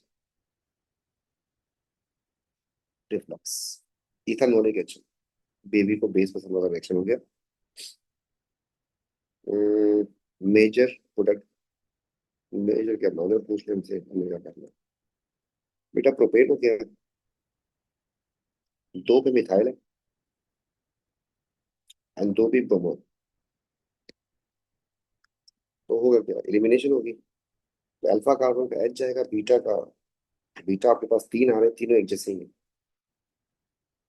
ठीक है। तो इस अल्फा कार्बन के साथ जो कार्बन आ रहे हैं ना बीटा, बीटा एंड बीटा पूरी सिमेट्री है। तो आपके पास इसका एच चला जाए, उसका चला जाए, तो आपके पास इसमें तीनों ऑप्शन अगर बनाने की कोशिश करते हैं तो आपके पास ना या तो ऐसा हो जाएगा,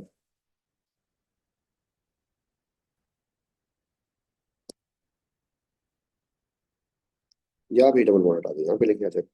इसका नाम टू मिथाइल वो है, इसको डबल बॉन्ड उठा के यहाँ पे लेके आ जाए, अभी भी नाम वही रहेगा इसका। इसको ऊपर ले जाए तब भी नाम वही रहेगा। तो आपके पास तो इसका नाम बन जाएगा जी इंग्लिश में two methyl one propane. Methyl propene is produce and elimination. ये का आपको एक क्वेश्चन था, एलिमिनेशन नाम है, सिंपल क्वेश्चन था, बोलना है मसला नहीं इसमें। अल्कोहल इथेनॉल, इथेनॉल का में OH होता है। OH के दो टेस्ट ऑफ बताए थे, एक तो सोडियम मेटल आप यूज करें, बबल्स ऑफ हाइड्रोजन आ जाएंगे, एक आप यूज कर लें PCl5 वाली फॉर्मूला। तो वही थी, उसने सोडियम से भी करेगा, PCl5 से भी करेगा। तो ये भी उसी फैमिली का है, PCl5। या PCl3 या SOCl2। ये OH का टेस्ट है जो कि एसिड में भी होता है OH, और अल्कोहल में भी। तो तीनों करेंगे 1 2 3।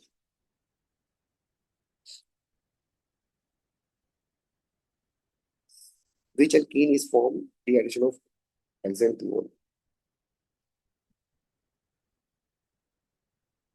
तो इसके लिए तो वर्किंग करनी पड़ जाएगी, फिर दोबारा करते हैं वर्किंग। एक्स का मतलब 6,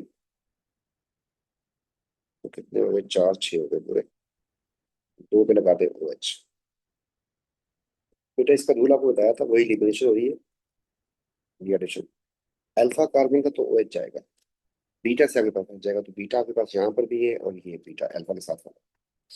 तो यहाँ तो डबल बॉन्ड यहाँ पर आएगा, या फिर यहाँ पे डबल बॉन्ड यहाँ पे आएगा। तो दो पॉसिबिलिटीज है आपके पास। एक तो आपके पास है कि कार्बन नंबर 1 पे आ जाए, और एक आपके पास है कार्बन नंबर 2 पे आ जाए। 6 पूरे हो गए ना, तो पूरे हो गए। फिर टर्मिनल वाला सिस्टम नहीं कर सकता, 1 बनेगा। जबकि बीच वाला जो होता है ना, इसमें सिस्टम हो सकता है। ये CH है, ये CH3 है, ये H है, और ये पूरी चेन है, तो ये कर सकता है। तो सिस टू हेक्सीन, यस। 3 हेक्सीन तो बनेगा ही ना, 3 तो बन ही नहीं सकता ना 2 हेक्सागोनल से। तो 1 and 2 is the correct answer. Next question.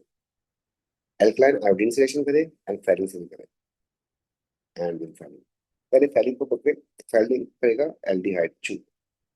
और उससे structure form, structure form skeleton दिया है, स्केलेटन में आपके पास ये चीज नजर आएगी आपको। तो बेटा ये करेगा, ये करेगा।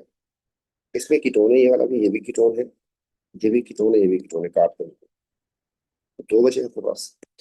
अब एल्कलाइन आयोडीन से रिएक्शन करना चाहिए उसको। अच्छा, एल्कलाइन आयोडीन से ना आपके पास इसमें तो ये अल्फा कार्बन हो गया, इसका ये alpha carbon, alpha carbon CH3 का पीस आना चाहिए। इसमें आपको CH3 का पीस नहीं आ रहा। इस वाले में अल्फा कार्बन साथ में CH3 का पीस आ रहा है, जो कि आयोडीन को टेस्ट देगा। तो T is the correct answer. 33। Why is heat with mind of resin agent? One of the product reaction react with hydrogen cyanide forming 2 hydroxy butane। याद रखिएगा, ये जो रिएक्शन करवा रहा है उसने किससे करवाया, हाइड्रोजन साइनाइड से। हाइड्रोजन साइनाइड जो है ना, हम यूज ही नहीं करते। अगर आपकी बात है, मैंने कहा था अगर आपके पास सब्स्टिट्यूशन करनी होती है तो हमें सिर्फ साइनाइड चाहिए था, हम NaCN या KCN यूज करते हैं। हाइड्रोजन साइनाइड मजबूरी में यूज करते हैं जब H भी चाहिए, CN भी चाहिए। अच्छा, अब इस रिएक्शन की हाइड्रोजन हाइड्रोजन साइनाइड किससे रिएक्शन करता था, याद करें। ये रिएक्शन करता था कार्बोनाइल कंपाउंड के साथ। किसके साथ, कार्बोनाइल कंपाउंड। कार्बोनाइल कंपाउंड क्या होते हैं, ये इसमें लगा होता है, या तो यहाँ पर H होगा, या फिर यहाँ पे ये। अच्छा, Y is heated with the mind of resident, मतलब ये वाई से बना था, एल्डिहाइड से कीटोन। और फिर उसने रिएक्शन रिएक्शन कर दिया, आपके पास ब्यूटेन नाइट्राइल बन गया। अच्छा, इस बात को भी पकड़ लें, ब्यूटेन नाइट्राइल 4 कार्बन की चेन हो रही है, एक उसमें से C पहले से, तो आपके पास 3 कार्बन का होना चाहिए था एल्कोहल। ये देखिए मैं आपको बताता हूँ, ये RCO खुल जाएगा, यहाँ पर आपके पास H या R था, यहाँ पर आपके पास H आ जाना है, यहाँ पर आपके पास CN आ जाना है। मैं वो पूरा मैकेनिज्म की बात नहीं कर रहा। तो एक कार्बन यहाँ से आपके पास आ गया। तो इसके बाद में इसमें आपके पास अगर 4 कार्बन इसमें है, ये लिखा हुआ ब्यूट, इसका मतलब कि आपके पास इसमें 3 कार्बन होने चाहिए, इसमें भी 3 कार्बन होने चाहिए। तो ब्यूट ब्यूट तो नहीं हो सकता, प्रोप हो सकता है। प्रोपेन 1 ऑल की माइनोसिन करें तो आपके पास एल्डिहाइड बन जाएगा। उसमें कहाँ हो सकता है, प्रोपेन 2 की बात करें तो यहाँ पर आपके पास बन जाएगा 3 कार्बन थे, ये कीटोन है। किससे कीटोन बनेगा, उसमें नहीं हो सकता। अब ऊपर वाला नाम जो है मैच करना है, 2 ऑप्शन आपके पास आ रहे हैं। तो अगर मैं प्रोपेन 1 और को उठाता हूँ,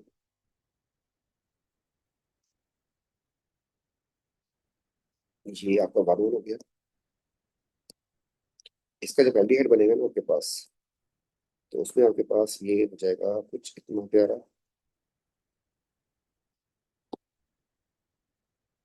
और फिर जब आप इसमें ऐड करवा देंगे उसको, HCl को, उसका यहाँ से डबल बॉन्ड खत्म हो जाएगा, और यहाँ पर आपके पास लग जाएगा इसके पास H, इसके पास CN। इसमें लंबी चेन ये वाली बन गई आपके पास। तो ये कह रहा है K2 हाइड्रोक्सी ब्यूटेन नाइट्राइल। तो ये 4 कार्बन का नाइट्राइल हो गया और दो, 1 2 3 4 ये हो गया जी इस तरीके से। और अगर उसकी बात करता हूँ 2 प्रोपेनॉल,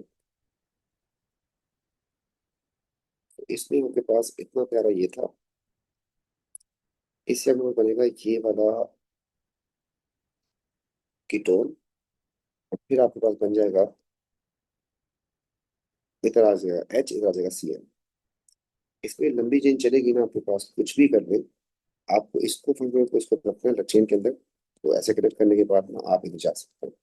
तो आपके पास ना इसमें ना मिथाइल ग्रुप पैर जा रहा है इसमें। तो उसने ऐसा कुछ नहीं लिखा हुआ, उसने प्रोपेन नहीं कहा, उसने ब्यूटेन कहा है सीधा। तो आपके पास 1 2 3 इसमें आपके पास प्रोपेन बनेगा, ब्यूट नहीं बनेगा, मिथाइल ग्रुप बन जाएगा, this will be methyl group. तो आपके पास ये वाला सही है, मतलब C is the correct answer.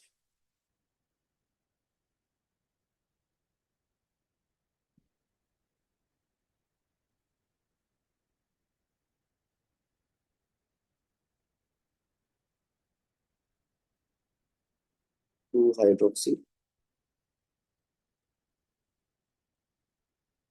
2 hydroxy butane nitrile. देखें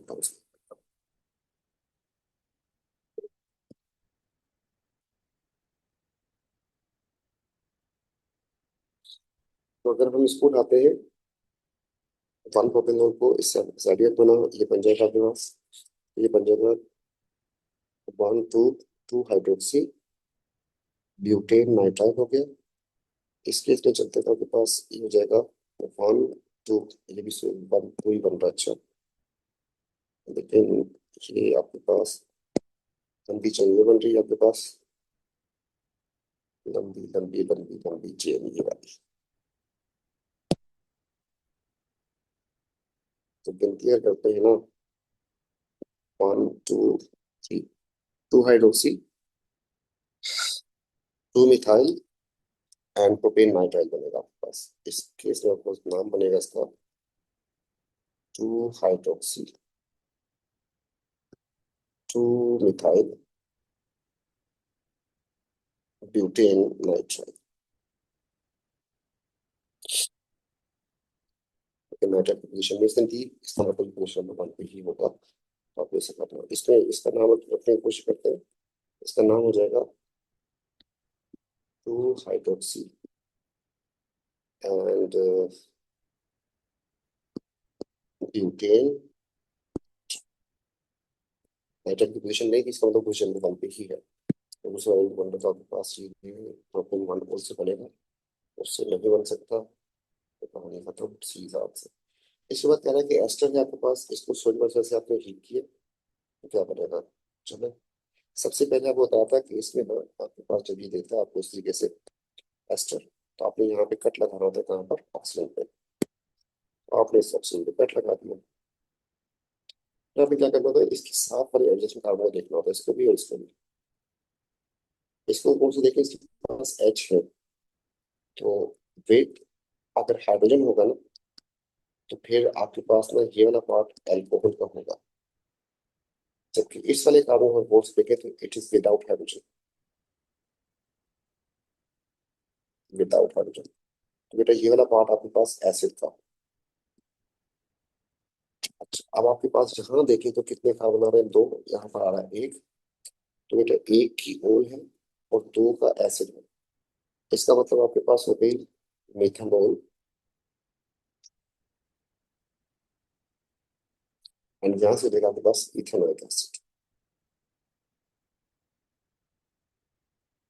तो ये दो चीजें बननी चाहिए हाइड्रोलिसिस में, बन जाने देते हैं। Methanol ethanoic acid, methanol ethanol का।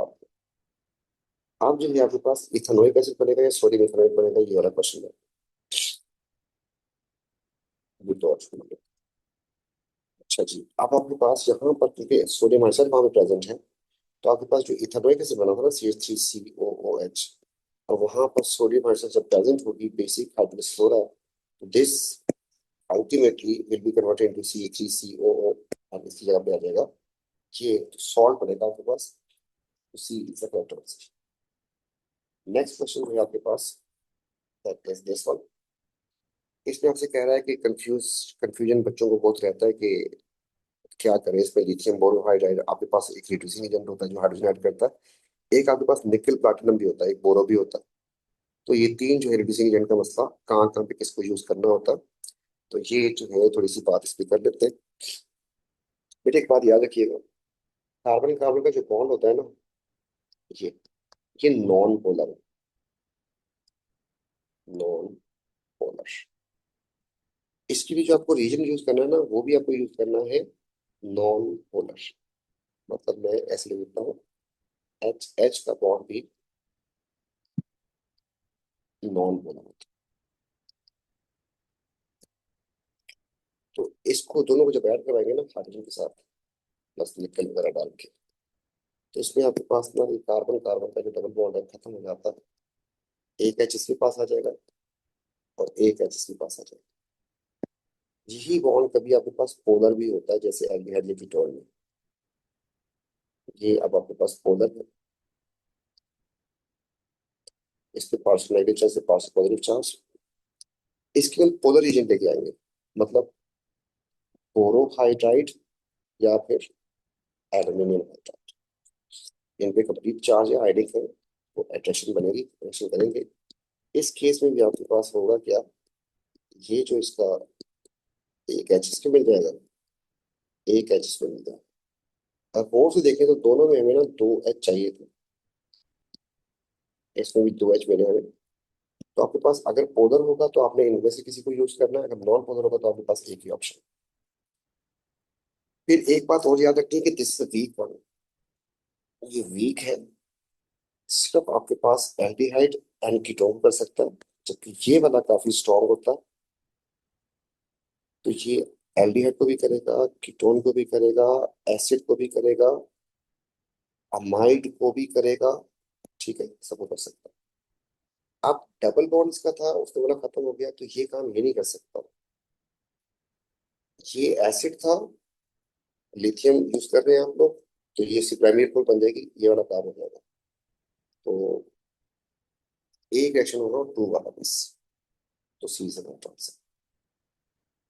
इसके बाद आपके पास आ गया भाई, नाम बताएं इसके पॉलीमर का। तो आपको बताया था एडिशन पॉलीमर में पहली बात आइडेंटिफाई करना बहुत आसान सा है कि लंबी चेन में जाए, दो कार्बन पे आप जो है लगा दें कट, आपके पास ये जो है आपके पास आ जाएगा इसका वन यूनिट। और अगर आप इसको मूव करा के देखें तो फिर आपको वही चीज से केवल वही चीज ऐसे से लगा दें। अब क्या करना है इसमें, ये कार्बन कार्बन, इसके ऊपर सीएल था लगा दें, इसके ऊपर एच था लगा दें, एच था एंड सीएल था। और जब इसका मोनोमर की बात करेंगे तो इसका मोनोमर ये होगा। इसमें लंबी चेन की बात करें तो लंबी चेन आपके सामने ही, दो कार्बन की चेन, इसका नाम हो जाएगा आपके पास वन टू, तो वन टू डाइक्लोरो इथीन। जब इतना प्यारा इसका नाम हो गया है, तो अब जो है इतना बच्चों को कहाँ पे मसला होगा, वन टू डाइक्लोरो आपके पास यहाँ पर भी आ रहा है, यहाँ पर भी आ रहा है, बस नाम के आगे पोली लगाना होता है। इन दोनों में से किसको टिक करें? आपको टिक करना है इन को। क्यों? आप आते हैं कि इथीन था ना, इथीन, हालांकि पोलीमराइजेशन के बाद वो बन गया था इथेन, तो इसका नाम अगर इथीन था, तो हमने ना सिर्फ इसके नाम को कॉपी पेस्ट मारा था यहाँ पर, और इसके साथ लगा दी जस्ट वो भी। तो वहां बच्चा पूछता था मतलब कि सर ये तो एन हो चुका, इसको इन क्यों लिख रहे हैं? यहाँ पर पॉलीमर का नाम जो इंडिकेट करता है कि पॉलीमर का जो मोनोमर है पीछे, वो कौन है। तो पेरेंट जो कंपाउंड इसको बताना होता है, तो ए नहीं लिखना आपने, इन। नेक्स्ट क्वेश्चन जो है आपके पास आ गया 37। 37 में, अच्छा जी, 0.2 moles of P react with this much grams of primary amine. MashaAllah. The percentage yield is this. The region condition to form this much primary amine.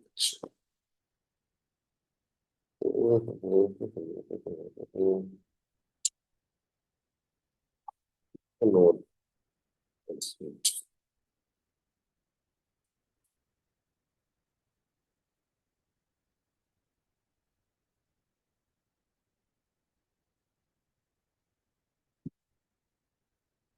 चलिए फिर हाथ लगाते हैं इसको।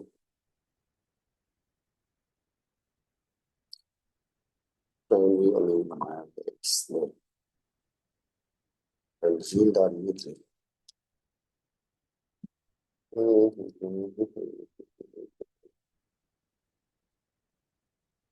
अगर पहली बात के 7.83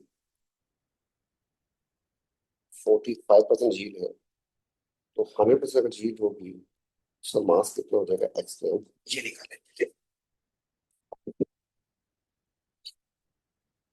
तो निकालते हैं इसको जी, ये बन जाएगा आपके पास 7.83 into 100,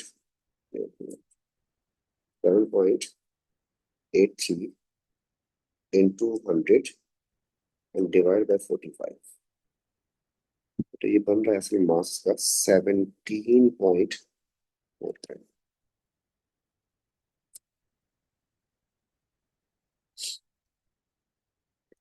प्राइमरी अमाउंट बनानी है, मतलब NH2 ग्रुप की बात हो रही है।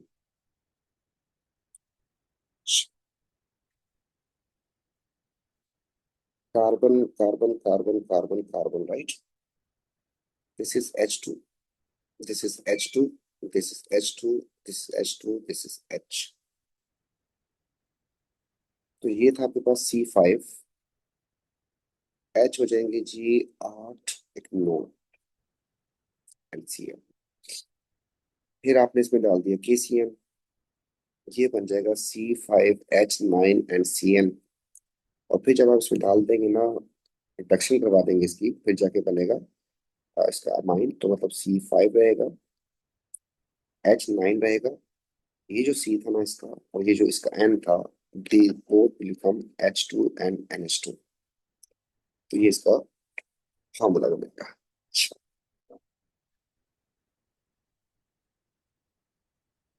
मोल से मोल लेके चलते हैं बेटा। एक मोल से एक मोल बनता है इसका, एक मोल से इसका एक ही मोल बनेगा। अगर इसके 0.02 मोल्स होंगे, उसके फिर इतने बनेंगे 2 मोल्स। अच्छा, क्योंकि मैं ओजील वाली बात करूँ तो इसके साथ मैच करना है मुझे। इसका मुझे ना मोल से मास निकालना है इसका। तो यहाँ पर आपके पास जो है कार्बन हो गए जी, इसका मास हो जाएगा 12.60, 9। CH2 14 होता है, एंड N होता है नाइट्रोजन 15 होता है, ये 14 और 2 16। चलो चेक करते हैं। 60 + 9 + 14 + 16, 99 इसका MR बना। इसको तो मैं 0.2 से मल्टीप्लाई कर दूं मोल से, चेक करने के लिए कि मेरे पास इसका आंसर जो है 70.4 आ रहा है या नहीं। तो 0.2 into 99 कर देते हैं, 9 into 0.2। तो बेटा ये इसका आंसर है 19.8। ये क्वेश्चन जो है टाइम जाया करने के लिए ऐसे क्वेश्चन आखिर में कीजिएगा, इस सब पे टाइल मारना पड़ेगा आपको। आ जाए नेक्स्ट वाले में। बेटा this is CH2, this is CH2, this is CH2, this is CH2 3, and this is also CH3। तो कार्बन हो गए 1 2 3 4 5, 3 4 5। चलो C5 है, फिर ये H ये 11 है एंड Cl है। इससे में भी आपके पास पहले ये कन्वर्ट हो जाएगा C5H11 एंड Cl में, then C5H11 C and N को अलग करें, CH2 एंड NH2 ऊपर। और मैं इनके साथ थोड़ा सा खेल रहा हूँ। इसका बेटा अगर आपके पास चले, इसके 1 मोल से इसका 1 मोल बनता, इसके 0.2 से इसका भी 0.2 बनेगा। इसका भी MR निकालना पड़ेगा, कितना फर्क आ रहा है, 2 हाइड्रोजन का फर्क आ रहा है। तो बेटा इसका 101 बन जाएगा। सर जादू है। हाँ जादू है ना। इस वाले में और इस वाले में फॉर्मूला में देखें फर्क क्या है, 2 हाइड्रोजन का ना। तो उसका अगर 99 बन रहा है, मैं एक बार दोबारा क्रॉस चेक कर लूँ। 60 + 9 + 14 + 16, 99। तो इसमें जो है, इसमें दोनों में जो फर्क आ रहा है दैट इज 2 हाइड्रोजन का। तो इसका मतलब इसका मास होगा कितना, 101। ये कुछ आसानी हो गई। इसको मैं 101 से मल्टीप्लाई कर देता हूँ। 101 इंटू 0.2, ये भी बेटा 17.2 नहीं आ रहा, इसका आंसर आ रहा है 20.2। तो ये भी मैच नहीं किया और ये भी मैच नहीं किया, किसके साथ? इसके साथ। ये आंसर होना चाहिए था 100% ये जो मैंने कहा। अब आ गया जी अमोनिया। अमोनिया आ गया तो कुछ आसानी है, हाँ है, क्योंकि ये दोनों सेम सेम थे, इसका फॉर्मूला और दोनों सेम सेम। अब आप ऐसा करेंगे C5 लिखें, H9 लिखें, NCl लिखें। बेटा जब अमोनिया आया था, अमोनिया, तो अमोनिया का H और इसका Cl निकल जाएगा, यहाँ पर आप लोग बनेगा C5H9 एंड इसकी जगह पे आके लग जाएगा NH2। इसे लिखिए। अच्छा, अब क्या बनेगा इसका मास? पहली बात, 1 मोल से 1 मोल, तो 0.2 से आपके पास 0.2 ही बनेंगे, इसका एमआर निकालते हैं। ये हो जाएगा बेटा इसका 60 प्लस 9 प्लस आपके पास हो गया जी 60, 85 बन गया। तो 85 को मैंने 0.2 से मल्टीप्लाई कर दिया बेटा, ये आ रहा आपके पास 17.0। इसका मतलब उसके लिए मुझे चेक करना पड़ जाएगा, तो ये टाइम वेस्ट कर, क्योंकि अगर वो चाहता आपका टाइम सेव करना, ऑप्शन 1 ही दे देता 12। बेटा अगेन यहाँ पे खेलते हैं, तो इसके फार्मूला में उसके फार्मूला में बिल्कुल सेम सेम था। तो यहाँ पे लिखा है इसका फार्मूला C5H11Cl। मतलब इसका जो फार्मूला था दोनों केसेस में, एंड इसका फार्मूला जो है दोनों केसेस में सेम सेम है, जान चुका रहे हैं हम लोग। एंड NH3 के साथ रिएक्शन करवाया, C5 होगा, H11 होगा एंड NH2 बन जाएगा। अगेन 1 मोल से 1 मोल, तो 0.2 से आपके पास 0.2 ही बनेगा। इसको इसके एमआर से मल्टीप्लाई करना, तो इन दोनों में जो फर्क है देख लें। इसका तो यहाँ 85 निकला है, इसका आपके पास फिर 87 होगा, दो का फर्क आ रहा है। तो 0.2 into 87, 17.4।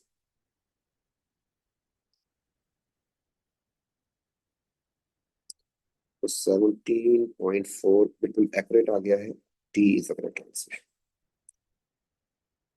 Bromine ethene correct in dark, organic intermediate correct.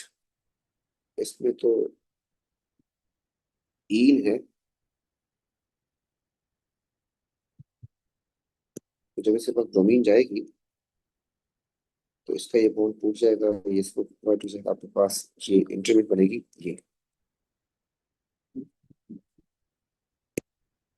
जबकि इस जगह पॉजिटिव चार्ज आ जाएगा, इसकी बात कर।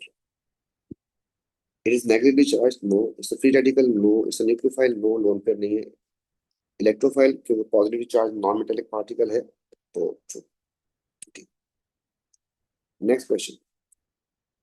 व्हेन ब्रोमो, कौन सा ये आ रहा है जी, 1 bromo propane is treated with succession with two reagent XY produce propanoic acid। अच्छा, प्रोप ही है, तो केशियन तो काटो, ठीक है, जितने कार्बन उतने रहते हैं। तो बना लो पहले इसको। इतना प्यारा था, इधर OH था ना, ब्रोमो था।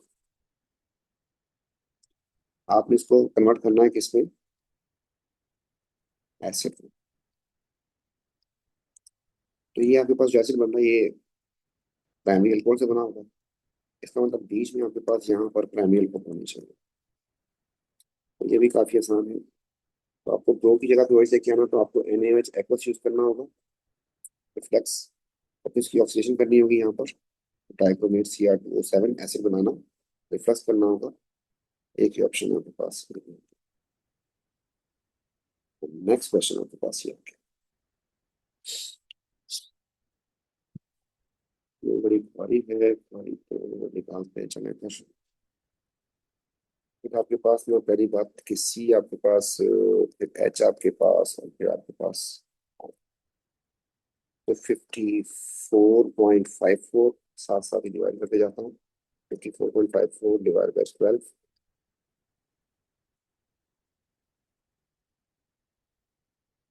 तो ये बन जाएगा आपके पास 4.545। ये आपके पास है 9.09। इसको आपने 1 से डिवाइड करना था तो ये तो ही रहेगा 9.09। वो आपके पास है जी 36.37 डिवाइड बाय, इसको भी करना है 16 से, 36.37 डिवाइड बाय 16। इसका आंसर आ गया 2.273। तो छोटी वैल्यू में से ये इसे डिवाइड कर देते हैं सबको। टेक्नोलॉजी यूज करते हैं जी, copy paste, copy paste, copy paste. ऐसे करने से इसका आंसर आ जाएगा 1। इसका आंसर आ जाएगा आपके पास जी 9.09 डिवाइड बाय आंसर। ये आ रहा है 3.99 मतलब 4। एंड ये आ जाएगा 2 मेरे ख्याल में। तो फार्मूला निकला इसका C2H4O।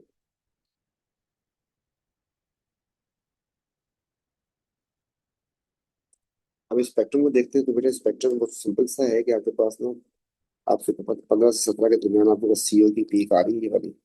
इसमें ना OH की पीक जो है ना वो एब्सेंट है।